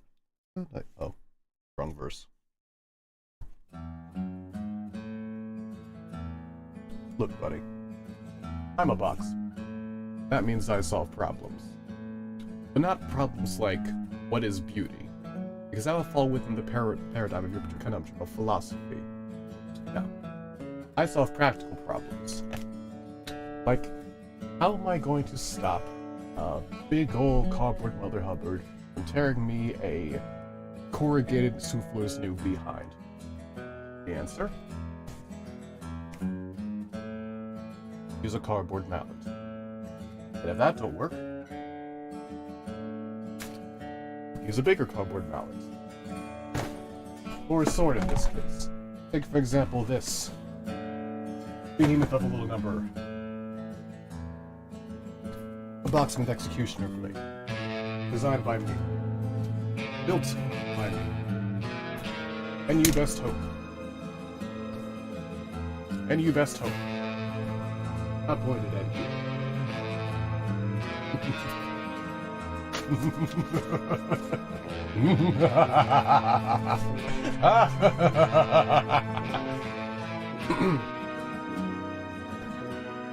Excuse me. I'm carried away.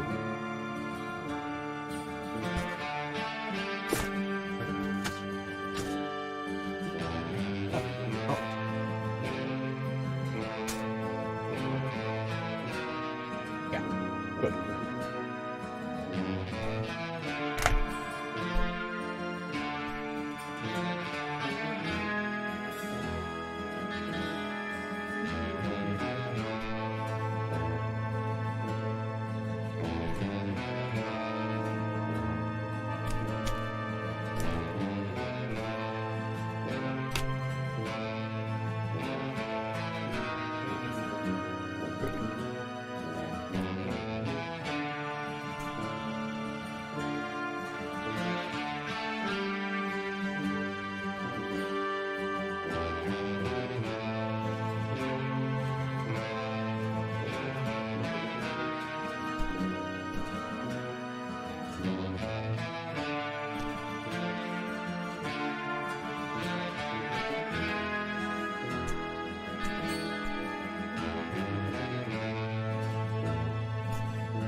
know, they ever made a Dire for Wimpy Kid spin-off movie where we follow Greg Heffley's life as an adult?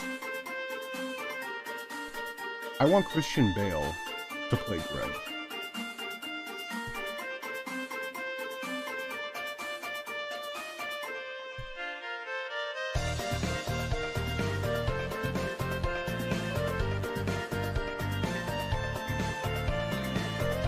Now, it might be wishful thinking, but if the movie could have, like, the post-credits scene, M. Night Shyamalan's Split style, where it's revealed that the whole time it was a prequel to American Psycho, that would be cool as hell.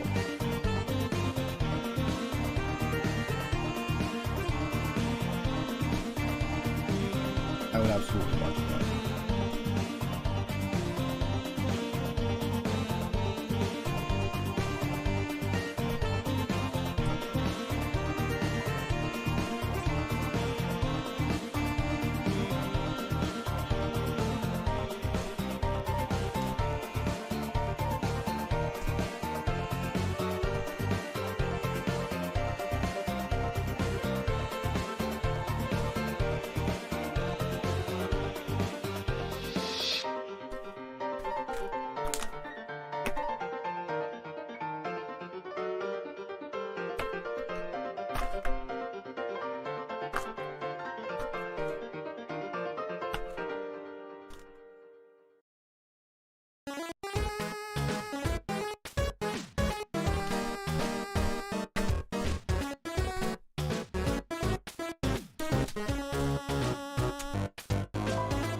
Porky's Porky's on Earthbound.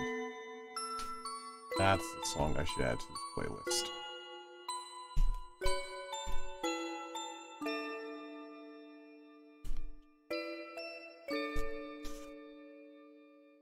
Maybe, maybe not. It's a bit too active. Like a little calmer of a vibe when I'm boxsmithing.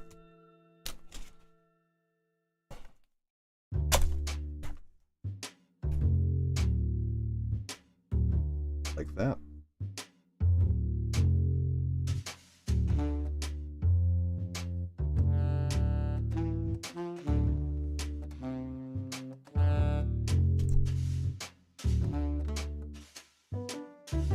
you might think I'm psychotic, but I love style. Unironically, this is one of my favorite songs. This is one of my favorite songs in Minecraft.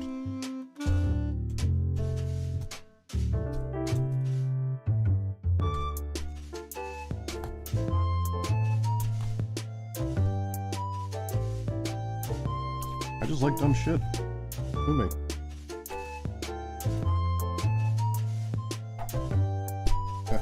Bad. The recorder part? Hilarious. 10 out of 10.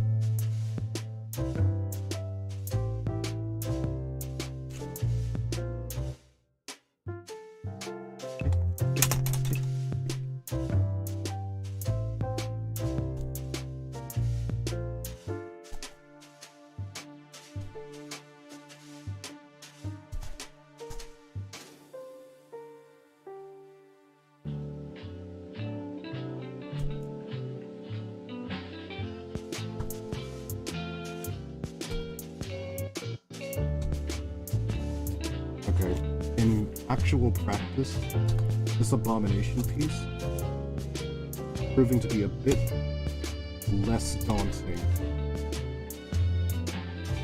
than I initially expected, which is always a good thing, but it at least looks very intimidating, and I don't want it scaring off newer boxsmiths. This is already going to be a slightly more advanced piece, but even still, I want to make it as simple as possible for someone to follow along to. So, maybe, at the very least, I'll just shave off a couple of these fold lines, because I don't think all of them are crucial. Or I'll just, like, have a note that says, you don't actually need to fold all of these. It's a small enough piece, you can probably just bend it to your will anyway. So just focus on the part that needs to be cut out, actually.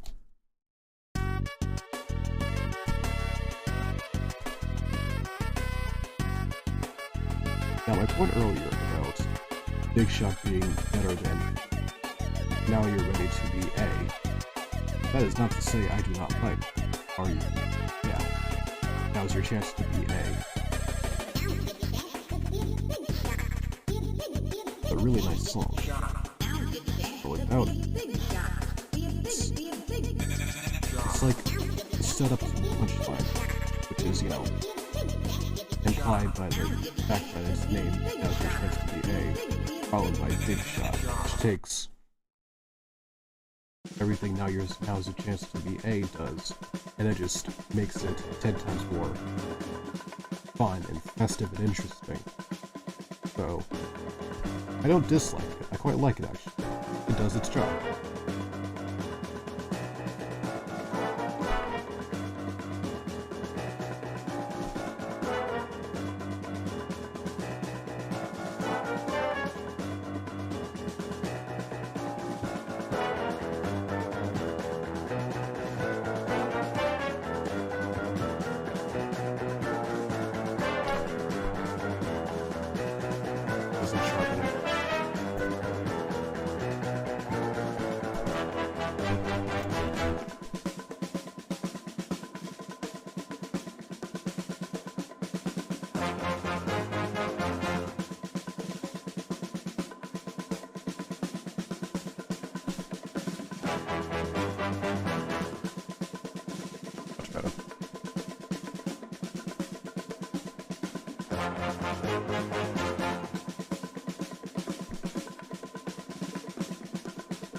This is fun, but my bed yearns for me, and I for it. I will be but pleased when the two of us are reunited once more. But I must finish what I started first.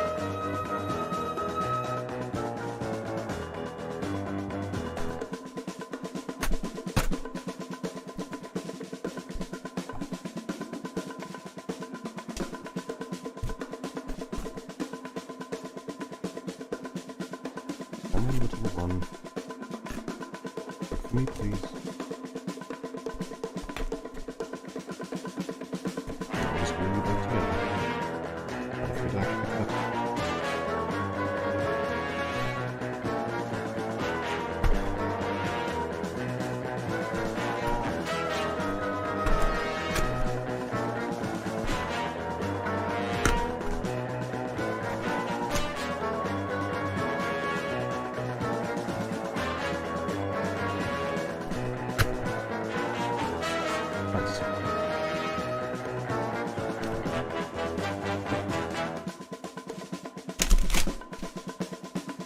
another one done.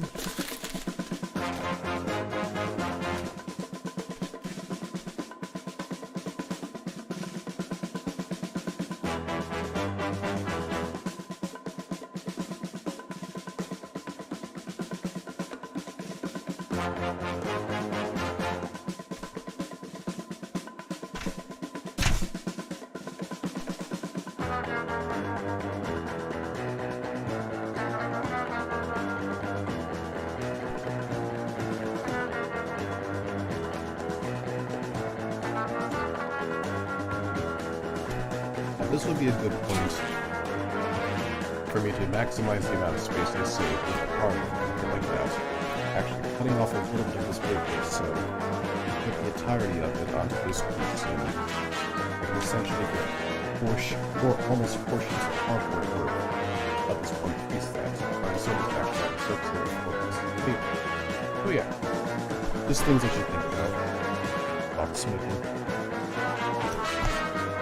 Or sneaking.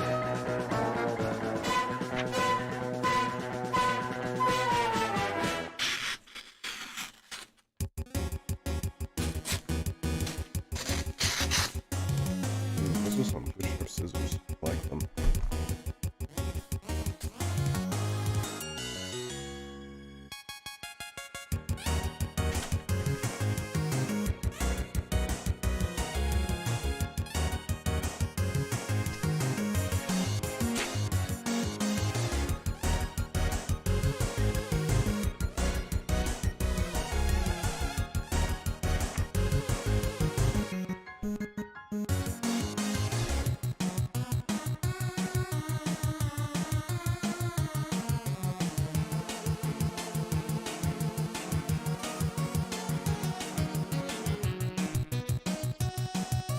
Maybe I could save myself a little bit of time by applying multiple sheets to the one part.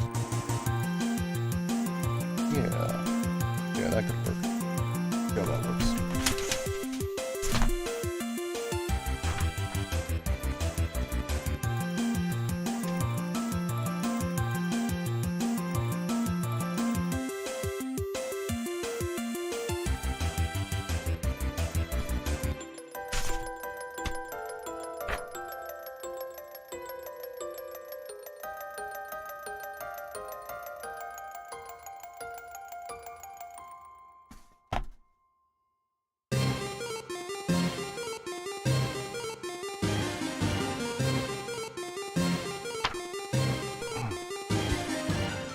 Yeah, that makes it much faster.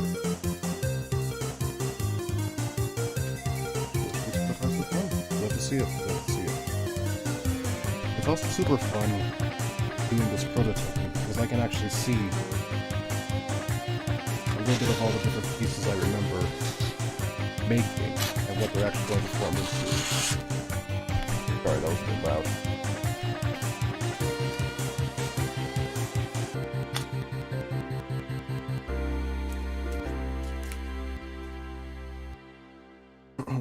For example, I know by looking at this that this is a part of the main body of the gun. If I remember correctly, these are more parts, like I showed you earlier, of detailing it that goes on top of this main piece of the gun. And this is the actual muzzle hole. That piece gets cut out, and another one somewhere around here put inside of it. Super cool. Using more parts of the handle, you can see that's the butt of the handle. But using more pieces of the one I just cut out, that's almost the piece of the handle. And yeah, it's new. It's nice seeing all the pieces come together like this. Quite literally.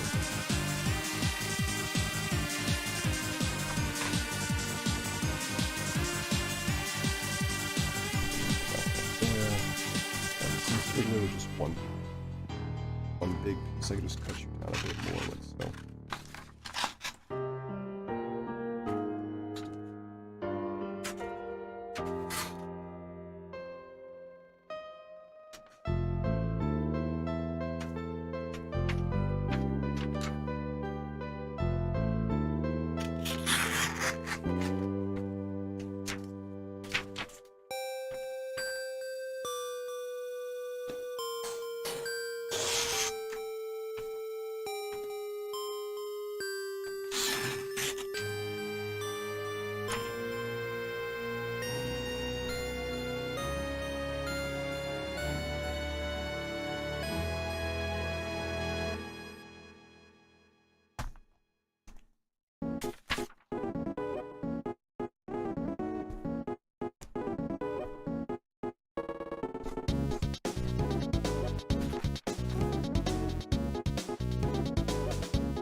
while I'm waiting for this to dry, let's see a few more comments. Let me go read this real quick.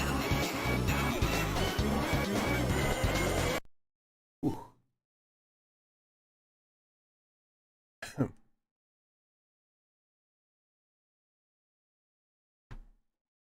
Let's see what we got here.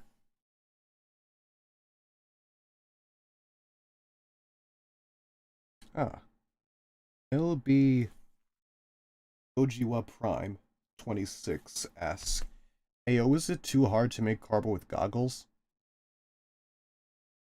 Yeah, it's an adjustment. I wouldn't necessarily call it hard. It's just everything's a little bit darker in color, but I can still see. Kind of tanks my far seeing vision, but things that are close up, especially in a well lit place like this, I'm chilling. I appreciate your concern. Suspicious Toast says, I'm planning to make Law's sword from One Piece. Yeah, do it. One of these days I'm gonna do that too. Law's one of my favorite characters.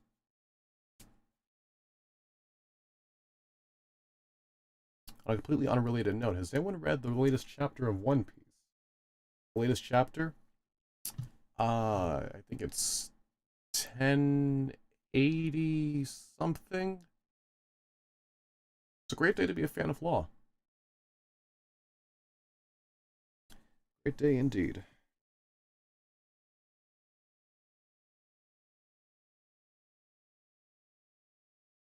Anyway, let's get back to cutting things. I think the music paused because it's wondering if I'm still there listening or not. Which I am, which all of us are.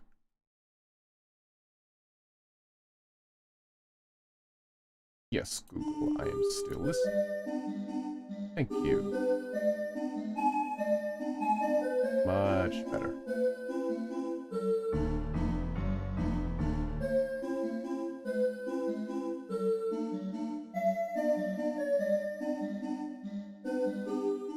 Ugh, my neck. Ooh la la.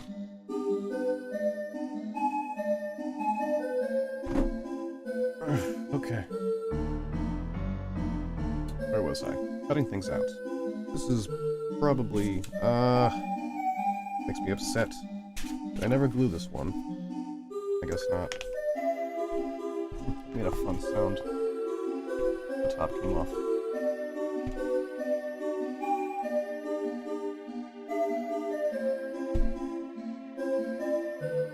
Are you shitting me? I just glued you down. Did you just... pain.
It's alright. It's quite alright. I'm calm. I'm calm. I'm collected. I'm having a good time.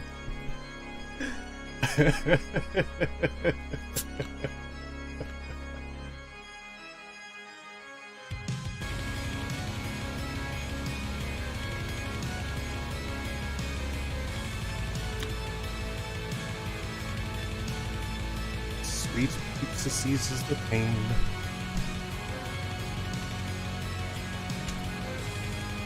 Oh, okay. Let's try that again. I thought I'd glue these down. Y'all saw me put them down, and yet here we are. Here we are, where I'm gluing them down again and again. I talk all this good shit about how these glue sticks are good for this purpose, and yet they do not want to perform right on stream. They leave me looking like a fool for suggesting you to the people, despite the fact that I've used you countless times. You don't want to listen to me this time of all times, is that right, you little glue stick? I do not appreciate that. I do not appreciate your insubordination. I do not appreciate you refusing to listen at a crucial time as this.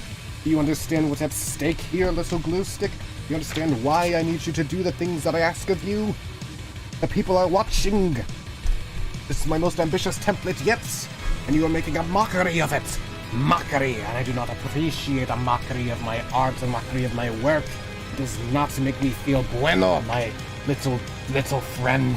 I do not appreciate it. Do you understand me, little glue stick? Do you understand what I'm saying to you? I told you earlier in the stream that if you act up, then I would eat you.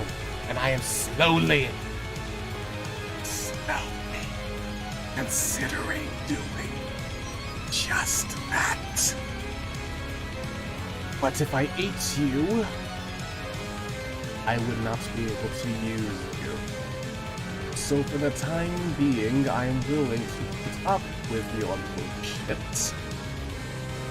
So long as you provide a microscopic amount of usefulness to you, then you will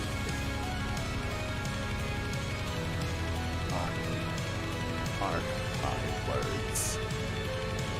If I feel something like that on the stream again, things will not end well for you, my little friend.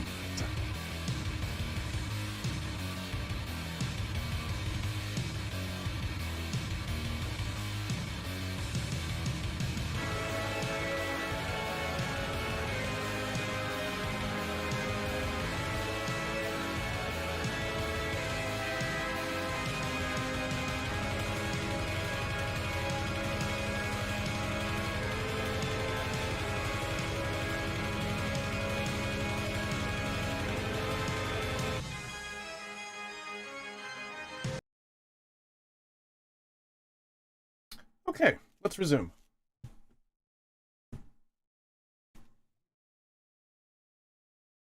Let us resume.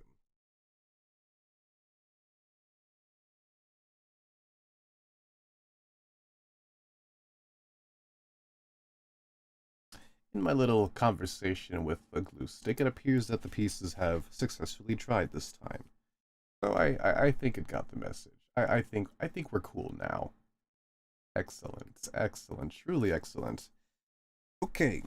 I'm just doing a quick little...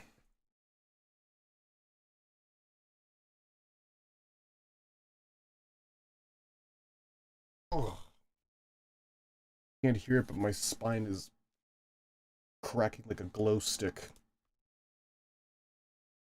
Whew. Sam I am. Green eggs and ham. Is this stuff to be? Ugh. Much better. We're gonna need another water break soon. Prepare yourselves. But in the meantime, this is where I resume.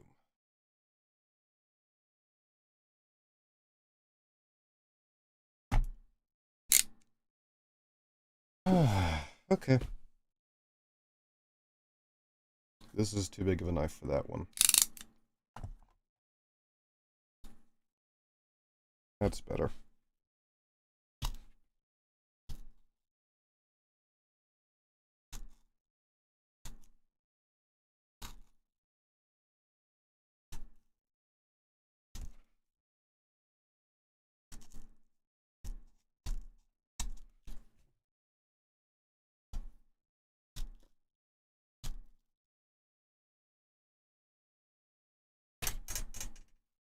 Thank you, ruler.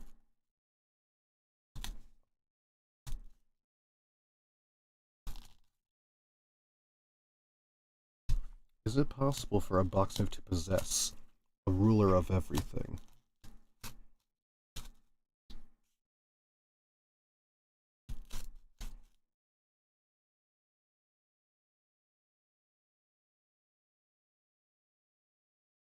Or are mechanical hands the true ruler of everything?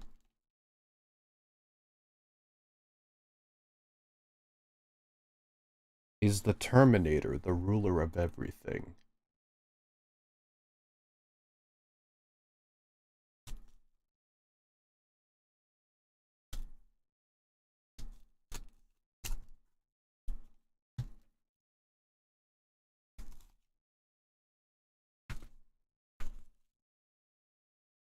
Who truly knows?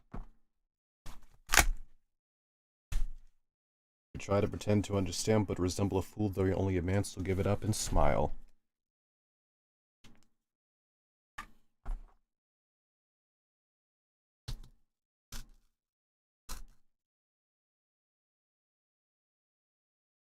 I stared into the abyss once, dear adventurers. It was an enlightening experience. You begin to understand things differently. See the world differently. Will Smitheredly. You desire to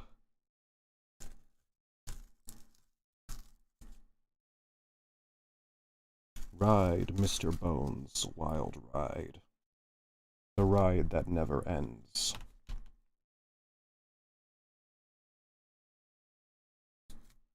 Most would wish to get off Mr. Bones' wild ride. But that is not possible. The ride never ends. So where does that leave you? On this infinite roller coaster. Where does that leave you? Where does that leave you? Anyways, this piece is just about cut out. A couple more of the edges here and we'll be good to go. What happened to the music? Forget about it sometimes. Google's probably asking if I'm still listening again. There we go. Much better.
Fun fact, that song was actually sampled from a song called Who You Foolin'?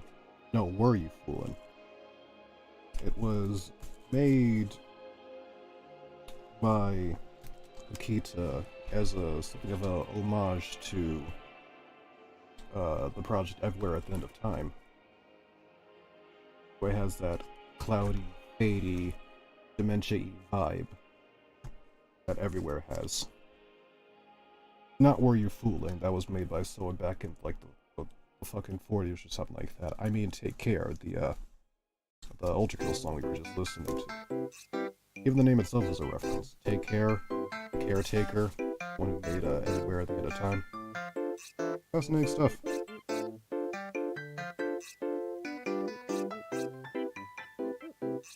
I wonder how many people in the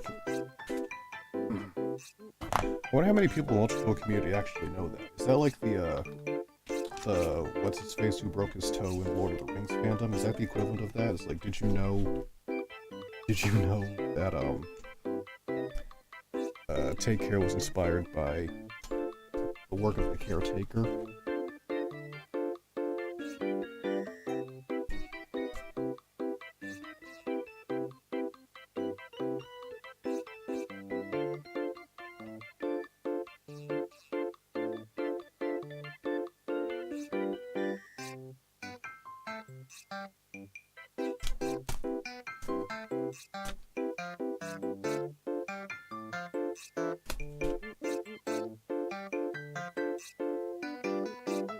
Yeah, fuck that, I'm just gonna bend it.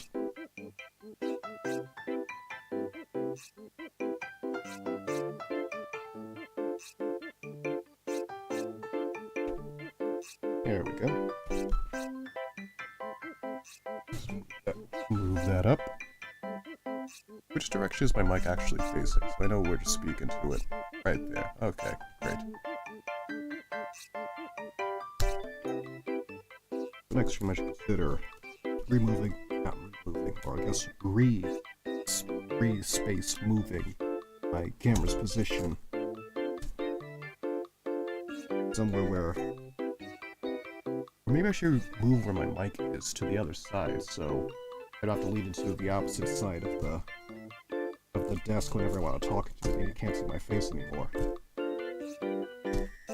We'll see. We'll see. We got a lot of streams ahead of us, so we'll have time to work out the kinks and stuff. This knife is going to need to be sharpened. Got a couple more good slices in it, but I can tell she's slowing down on me.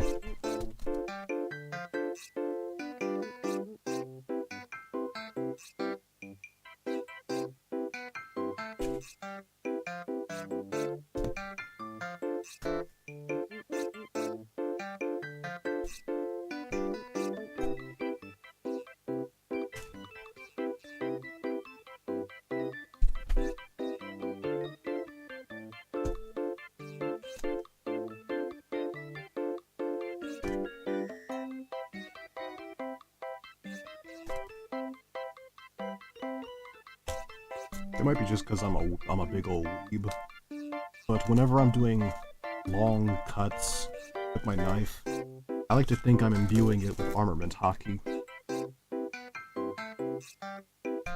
For those of you who don't watch One Piece, armament haki, or haki in general, spelled H-A-K-I, not H-O-C-K-E-Y, like the sport. Haki. It's a power system in One Piece that's essentially weaponized willpower, and it comes in 3 broad categories: observation, conquerors, and armament. Armament. Thank you. Each one kind of speaks for itself except for conquerors. Observation makes your sight and perception better. Armament makes your armaments and weapons better. And Conquerors is a special one that basically weaponized willpower in like its purest form. It allows you to exert your will over others, kind of like spiritual pressure from Bleach. But instead of your presence, it's your determination. Two of them can be learned. Conquerors, you just have to be built like that. You gotta be born with it.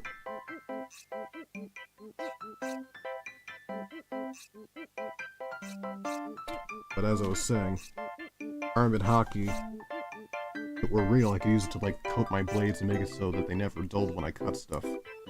That'd be super neat. Super useful too.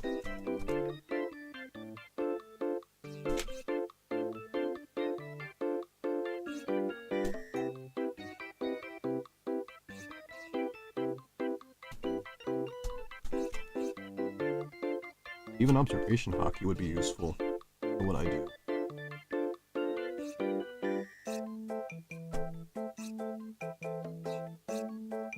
Hockey is just a very underrated but very well-designed power system. It's arguably one of the most versatile ones I've ever seen in a work of fiction, because it just has so many practical applications to it. It's like, you can be a combatant, you cannot, but still have a use for types of hockey. A calligrapher, for example. Observation hockey to better excuse me. Observation hockey to better process and understand what you want to write. Better armament hockey for better dexterity for your hands and things like that. For what you're actually writing, or even making like the tip of your pen stronger. Better at writing stuff. Another piece done. That.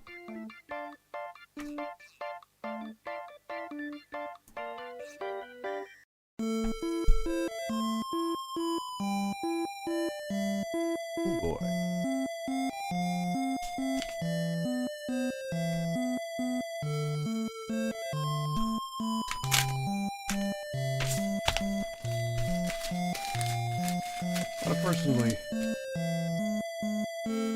I want to personally thank you all for sticking with me. We're about 3.5 hours into this stream, so if you're still here with us, I appreciate it. I really do. Just wanted to say that really quickly. Now.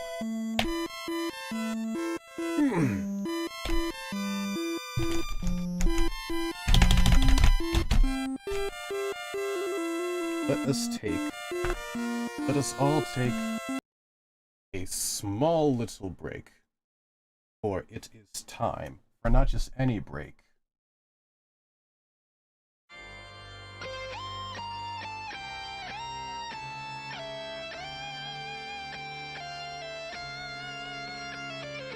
Now is the time to grab it. As usual, I have mine. We're about to down another third of this bad boy. This bad mamma jamma. This badass motherfucker. Oh yeah. I want all of you to stay hydrated yourselves. I want all of you to have your own waters. Drink with me. Drink up with me, hearties. Me box with me, adventurers. Bottoms up.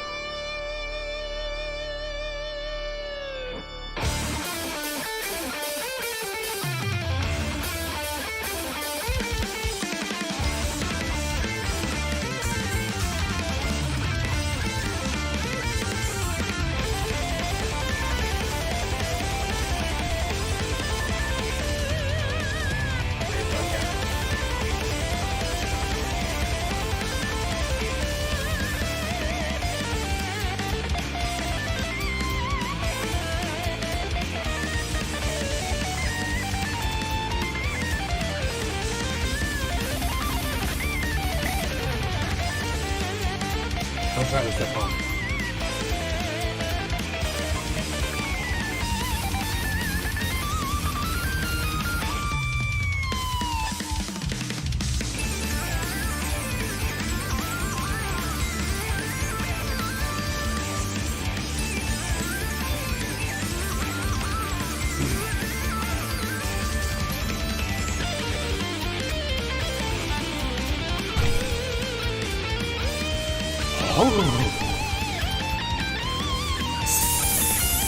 Milk it. Oh.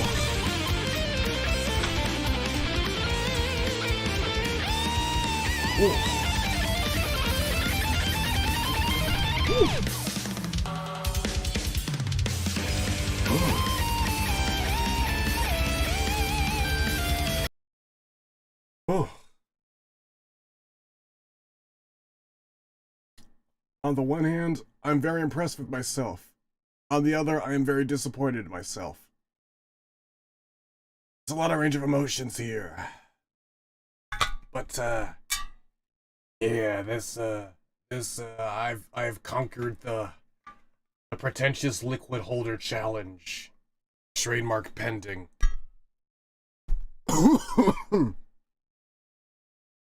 I'll be alright.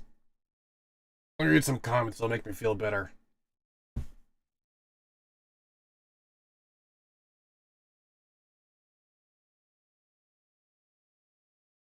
Rainbow Awesome 1 asked Jeb, do you have a waifu?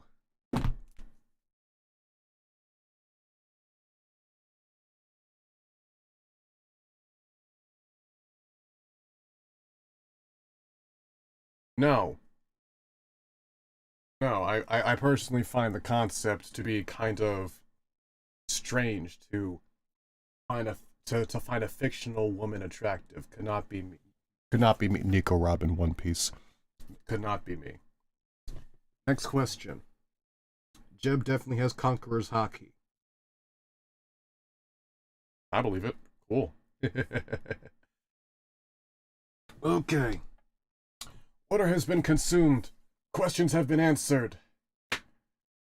We are looking at how many pages. We are almost done. We are almost done. Let us resume.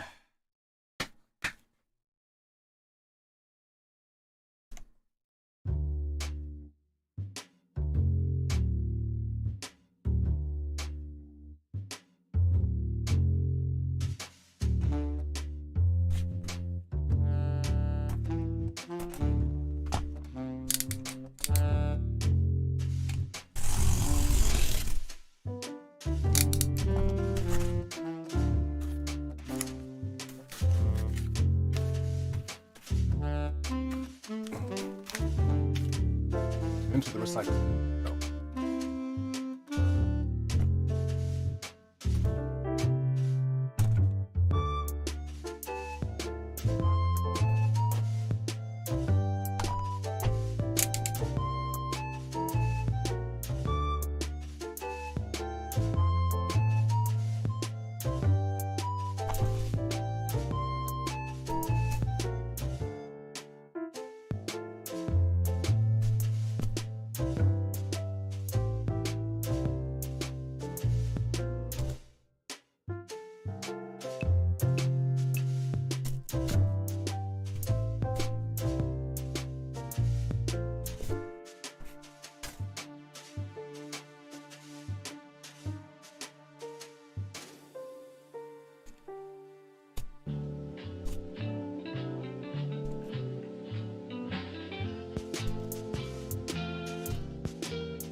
Here.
My sweat itches.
This one kind of looks like a ship you see in Star Wars.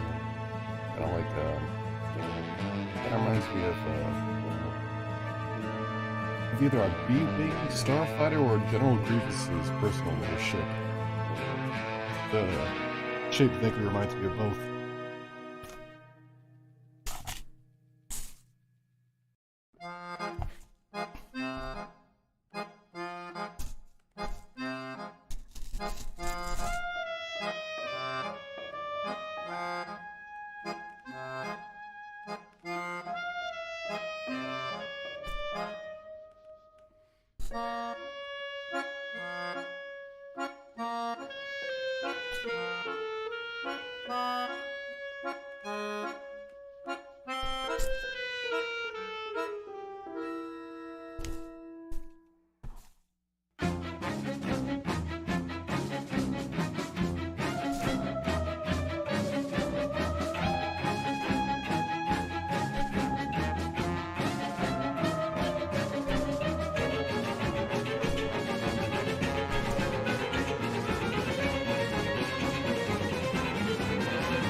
I just love that Valve gave Medic's bird his own theme.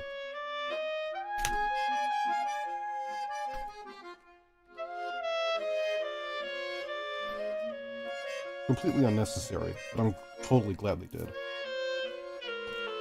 It just makes the album that much better. Like Medic's theme, but it does its own thing. I love this song.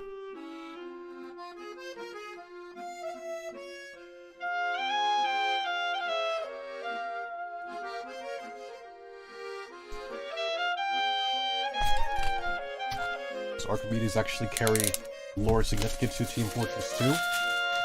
I don't know. Was it just an excuse for the composers to make a remix to Medic's already beautiful theme? I don't know. Do I enjoy both of them and will continue to listen to them both repeatedly? Yeah, absolutely.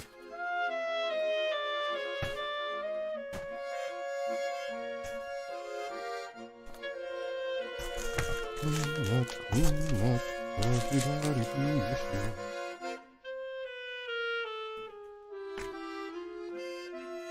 The Bucksmith cleans as they go.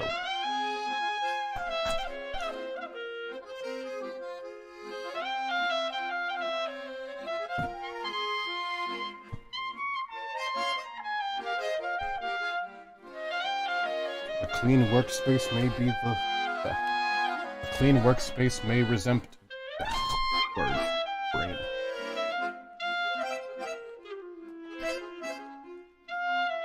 A clean desk might mean an empty mind, but a cluttered desk, thoughts will remain undefined. Or thoughts will remain undefined.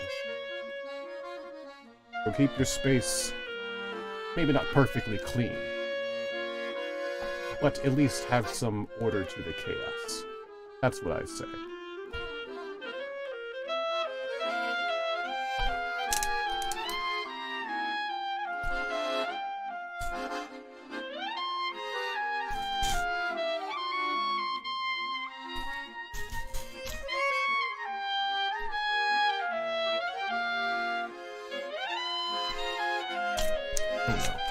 I don't know.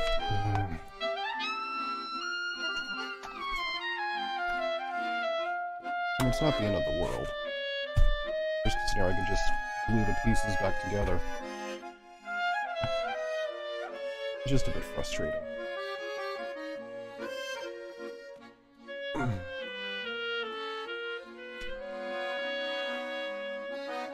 Ooh, nah.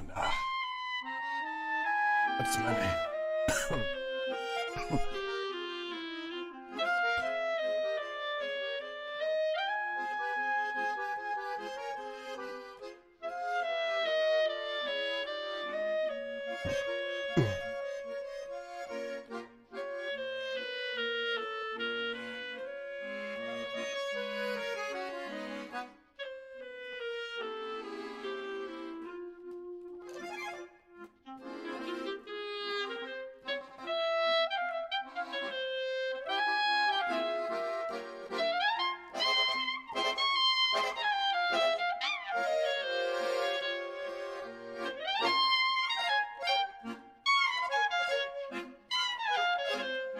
Yeah, it's dry enough.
It's always fun busting the cardboard out of the mold like that. Like you feel like the pillar man, just like just tap onto the cardboard too. It's just like, awaken my cardboard! Then it just busts out and you just do menacing poses with it. Hell yeah.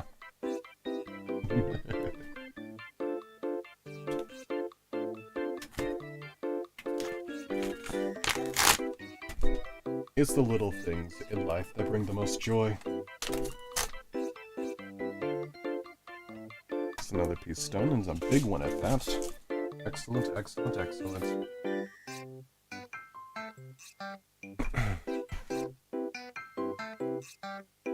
Going to need a bit more cardboard. To the reserve! I don't like the texture of that one. It's a different box. Ooh, that'll do. Perfect.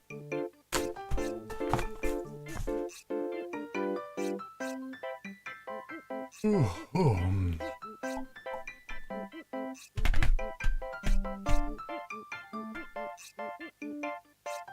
Alright.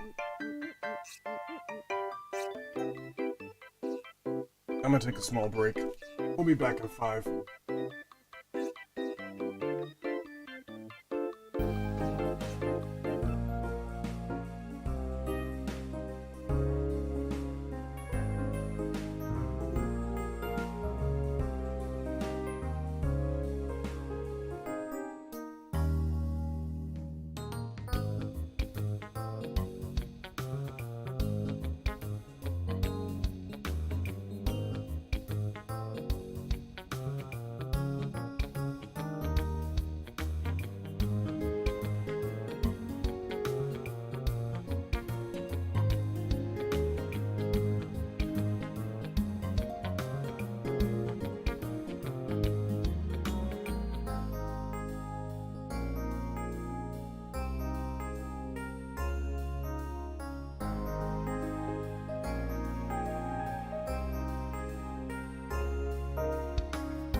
I remember the mic I remembered the mic this time. Alright. Final stretch.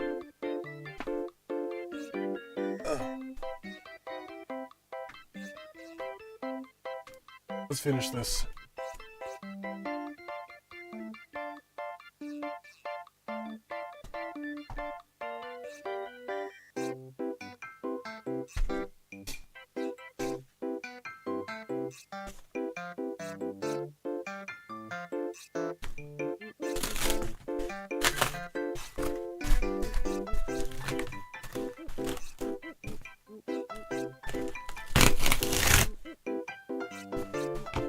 Alright, that's quite loud.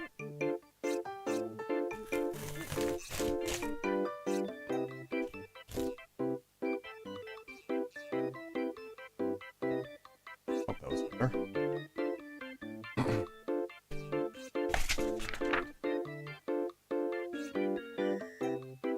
Let's plot the layout.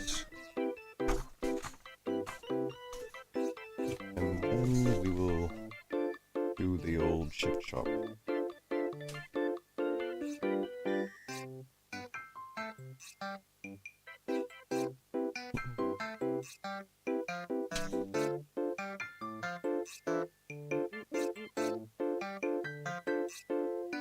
I don't care what kind of fucking Tetris I need to play.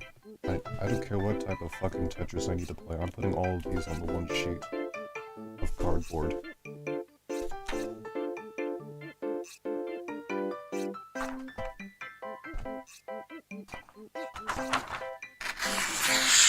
Oh! Oh, that was loud. I am so sorry. Oof. I'll be more mindful of doing that over there. Away from the mic. Just move it back a bit. Yeah, move it up.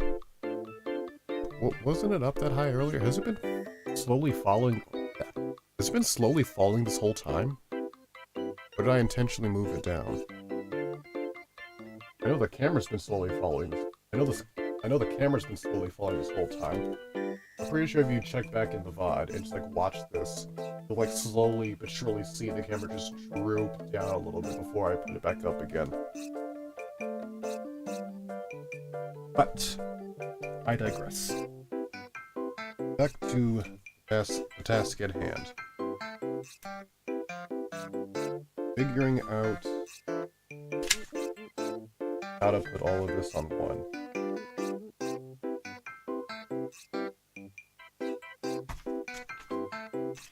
Yeah, I mean, yeah, that kind of works. Sweet. That's what we're doing. Whew.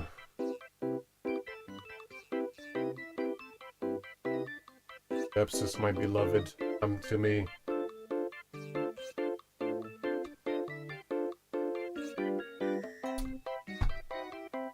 Ugh.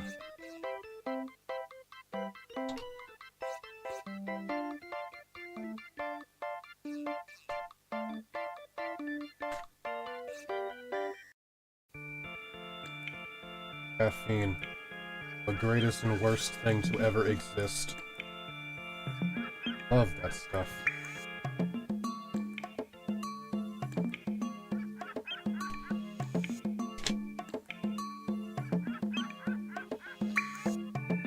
Nothing like a good caffeinated beverage to get you going in the wee hours of the night.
Just like I said, not the end of the world. It broke, but I glued it back together. So I'm just gonna sit there and let that dry with everything else.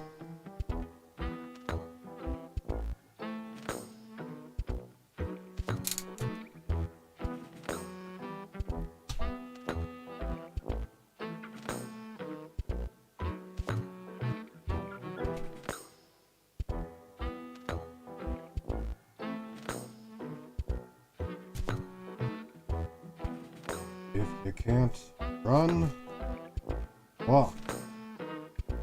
If you can't walk, crawl. But by all means, keep moving. Keep moving.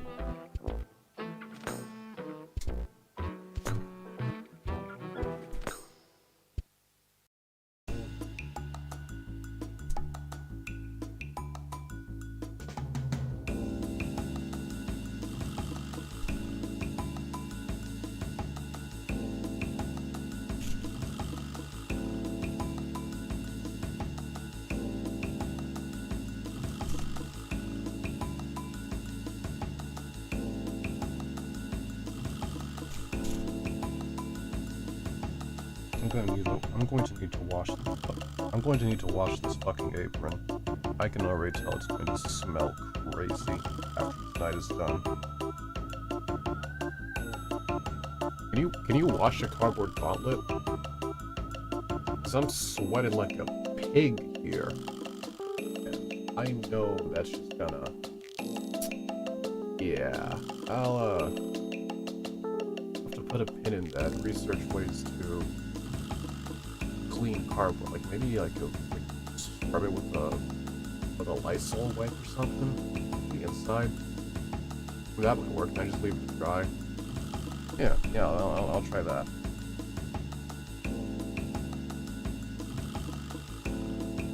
May not be perfect, but it'll be better than nothing.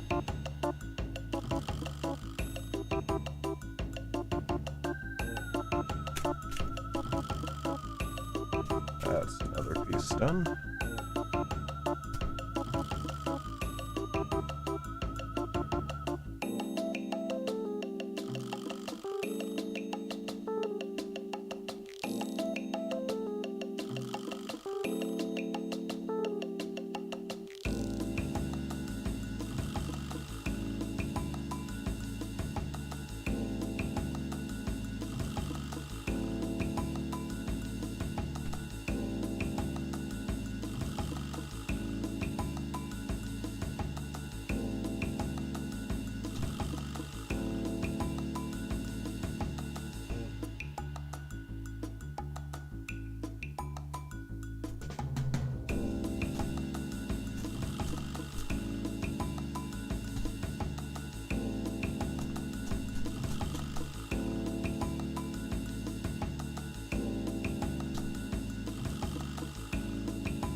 Whew. Take a small break. Looks like we got some new faces in the chat. Aesthetic Hope says, "Hey Jeb, you inspired me to make my first cardboard sword." Ah! That brings me so much joy to hear. Ah, welcome to the blacksmithing journey. It only gets more fun from here. You get better from here. I hope you enjoyed making that first sword of yours. Enjoyed making that first sword of yours. The sword was one of the first things I ever made out of cardboard too. I think I still have it. Somewhere around here. Ah! Faye Helmet! My right-hand woman. She is in the chat here with us today as well. Hello, Faye. Good to see you. She does a lot of stuff in the Discord server. A lot of moderation, a lot of helping make sure the channel runs smoothly now, things like that.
Whew. Almost there.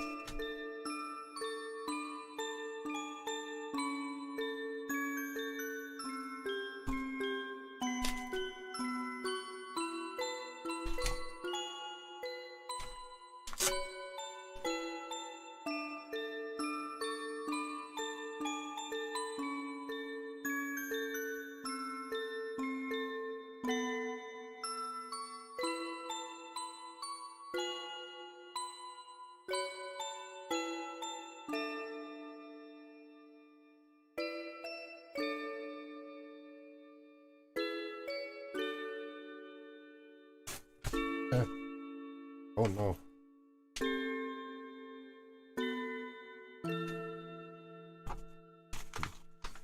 I'm gonna have to finish cutting out of this fast. My hand-eye coordination is starting to fail me. The caffeine is no longer enough to support it.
Taking a small stretch, read comments.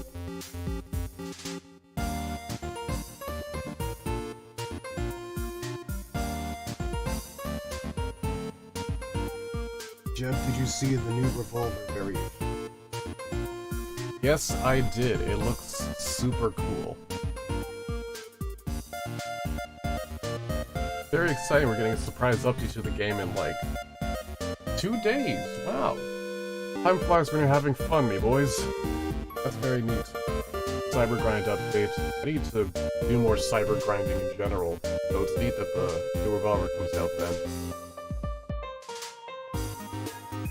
Whew.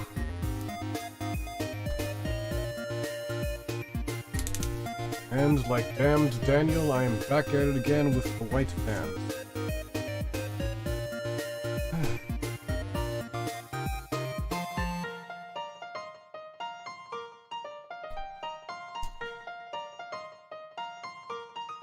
After I'm done cutting out all of these pieces, I have a short break, and then we will begin Community Creation Showcase. And that will be the end of the stream.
Neat.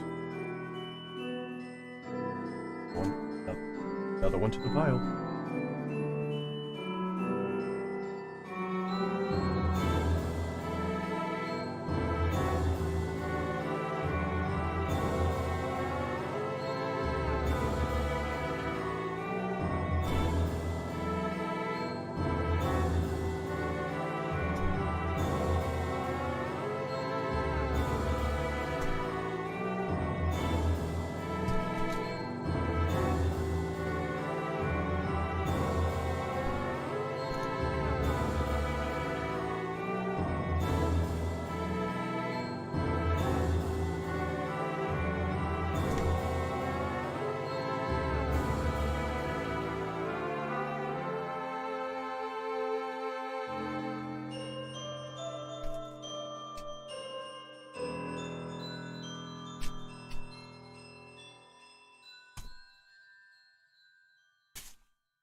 Absolute's theme slaps. Shout out to all my depressed ghosts in the chat.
I told you.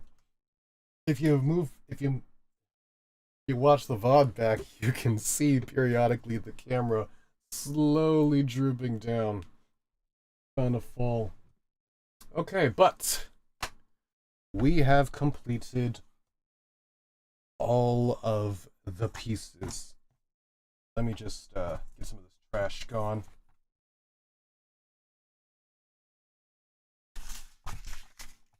We don't need any of that here no more.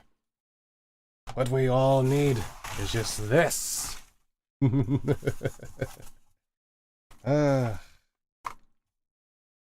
Rejoice, everyone. In 20 seconds, it'll be exactly 5 hours since we began. And in those 5 hours' time, we now have all of the pieces that are going to form this godforsaken revolver. And that will be for tomorrow's stream. But tonight, we are not quite done. Like I said earlier, we're taking a short break. And then we begin Community Creation Showcase. And then the stream will be done. So, if you will be so kind as to give me a moment.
Okie dokie.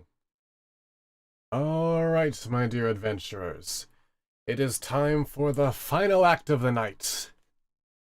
You have all sent in your wonderful cardboard creations on the Discord channel. So now it is time for...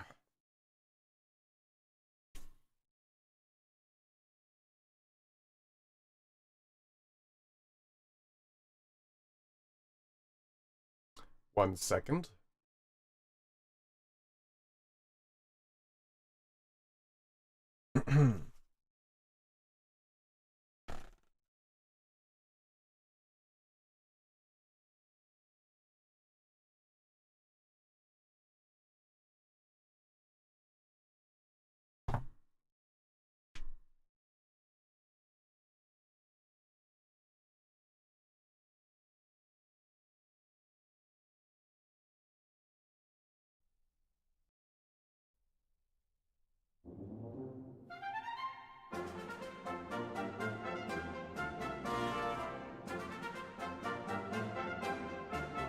Incarnation.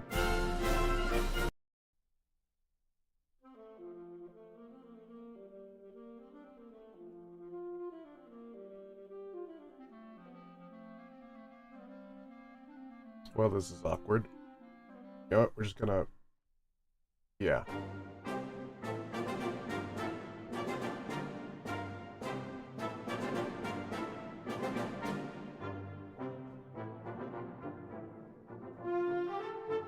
No, we don't want that one. We don't want a DMCA strike on our hands.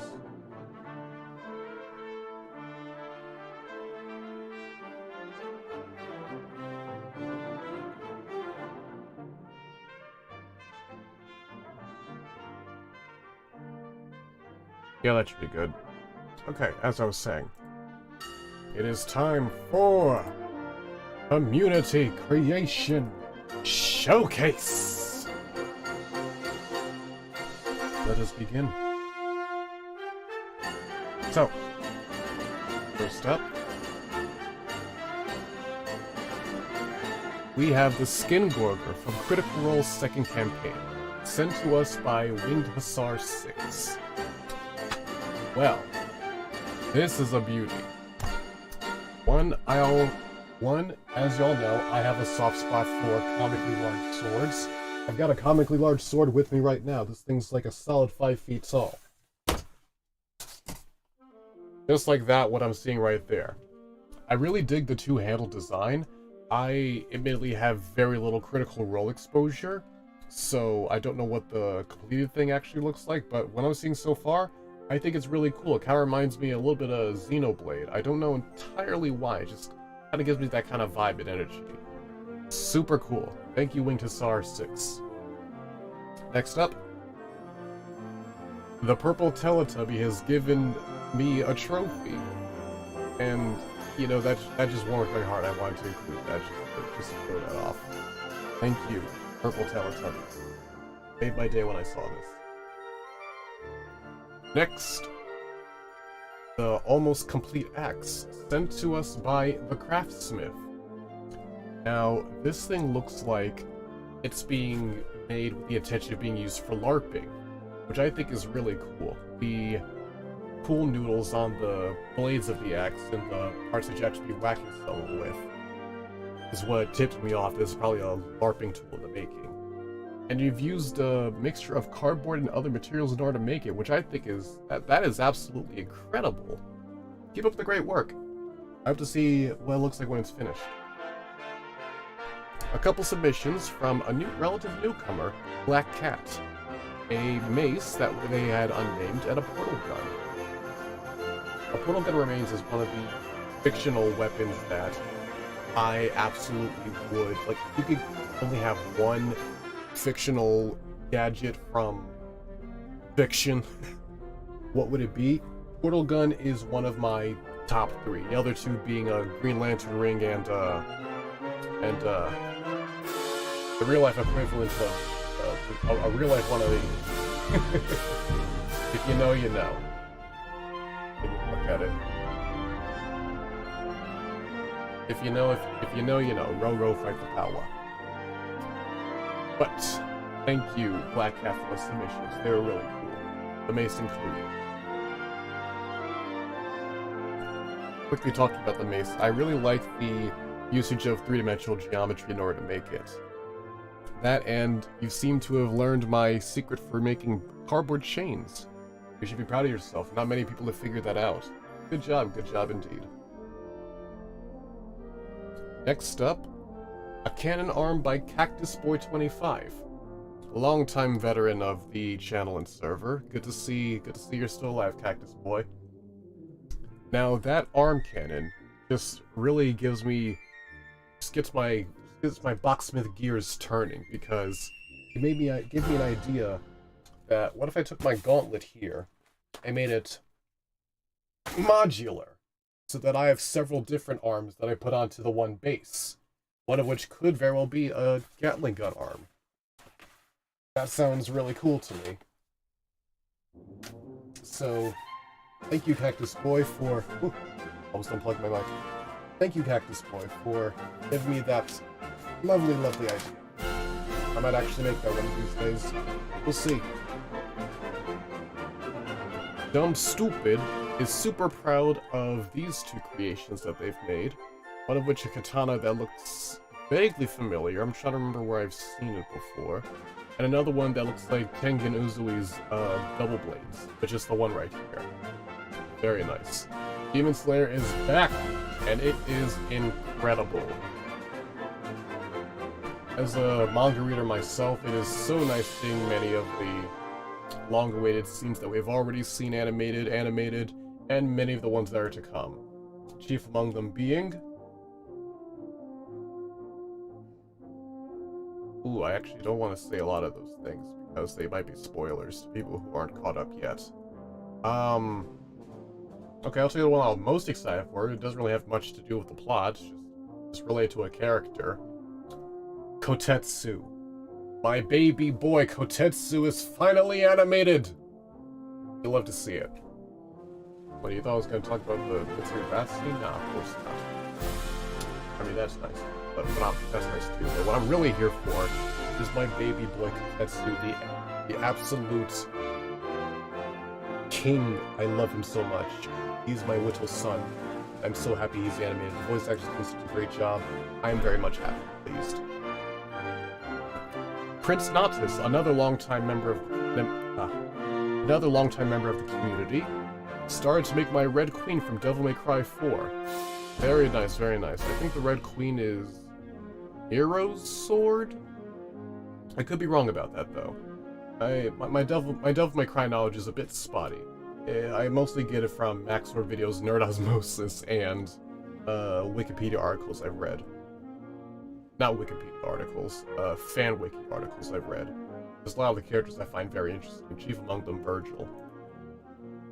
Speaking of Virgil, Cardboard Gear Solid brings us an old Yamato that they've yet to finish.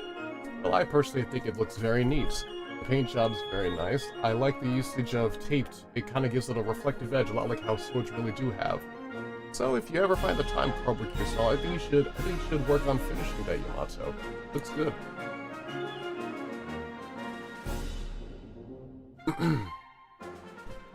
Cover your ears. Rules of nature! And they run when the sun comes up, with their lives on the line. Alive! No choice. Thank you, Cardboard Gear Solid, for sending us what looks like the start of Raiden's Sword in Metal Gear Solid Revengeance. Another great game. Banana Man Please, another relative newcomer, has sent us the Trash Blaster, made from trash. I don't know why, but the way that they worded it really reminds me of that one SpongeBob bit where Squidward gives SpongeBob a pie, but turns out the pie is secretly a bomb. And when he finds out, no, it was not when he finds out, it's when he's getting the pie. It's from these sketch-looking pirate dudes. It's like, no, it's a bomb factory. No, it's a bomb. From a bomb factory. It's a bomb. So just the way that was phrased, it's a blaster. Made from trash. Trash blaster. Just had that energy to it. I like that. My Lego man took 3 hours, says Metz, another relatively new person in our community. Welcome. And I might need to have a talk with Louis next time I see him. I could have sworn I taught his protection next one, an axe that Matt had also made. Very, very nice, very nice. I so love the detailing of it, specifically like on here, where it looks like that they took off like the top layer of some cardboard and wrapped that around to add extra detailing and texture. Very neat aesthetic. And I could be wrong, but that looks like there might be the piece that was taken off from this was used to be put onto here to smoothen out the edge of it. Very, very nice. Also, the fact that it's like halfway embedded into a log, just wow, nice touch. Very nice touch. T1 Assassin is making Rebellion from Devil May Cry. That's don't tell me that's one of Dante's swords. It is the Dante's sword, isn't it? Yeah. Rebellion from Devil May Cry finished the blade. It's looking very promising indeed. I like it.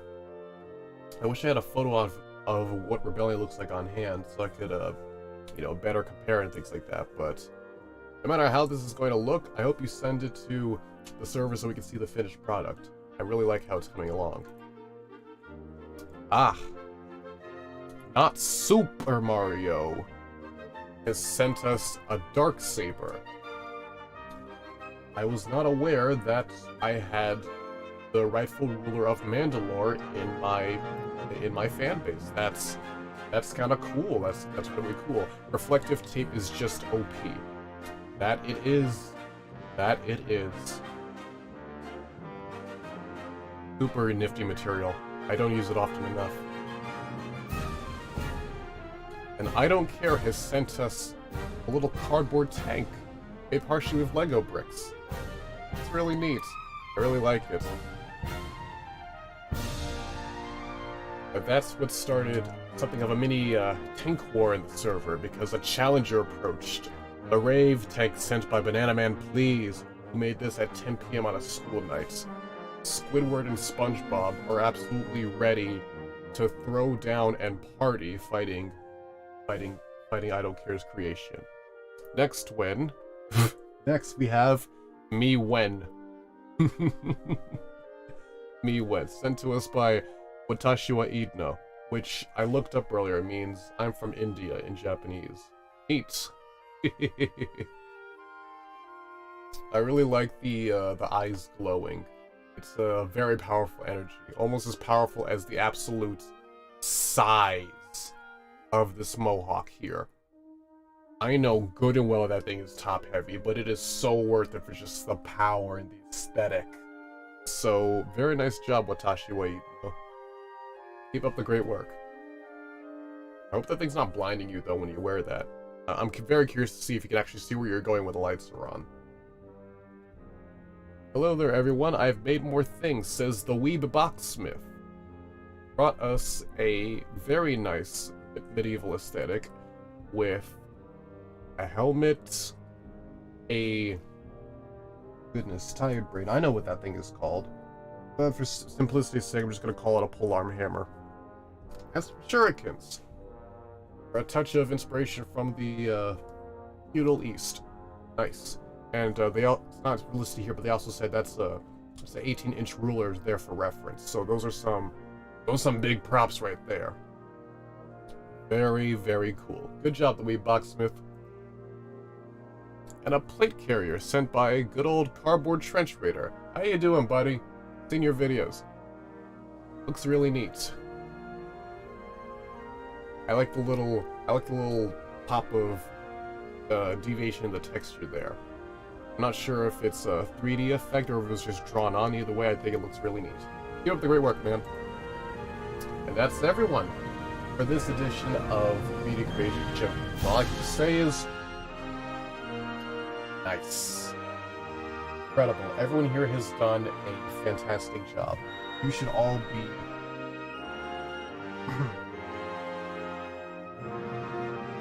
Hang on.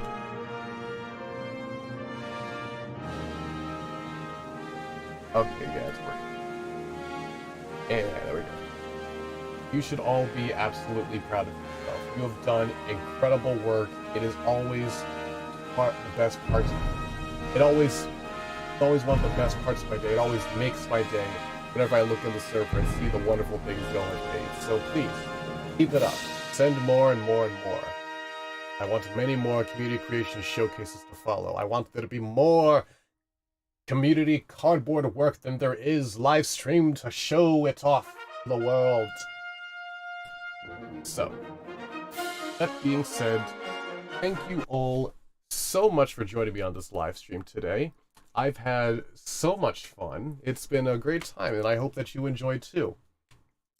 Drink lots of water, happy crafting, and I will see you in the next one when I turn all of this into an actual Piercer Revolver. But that'll be for next time. Love y'all. See ya. Bye. Oops, wrong button.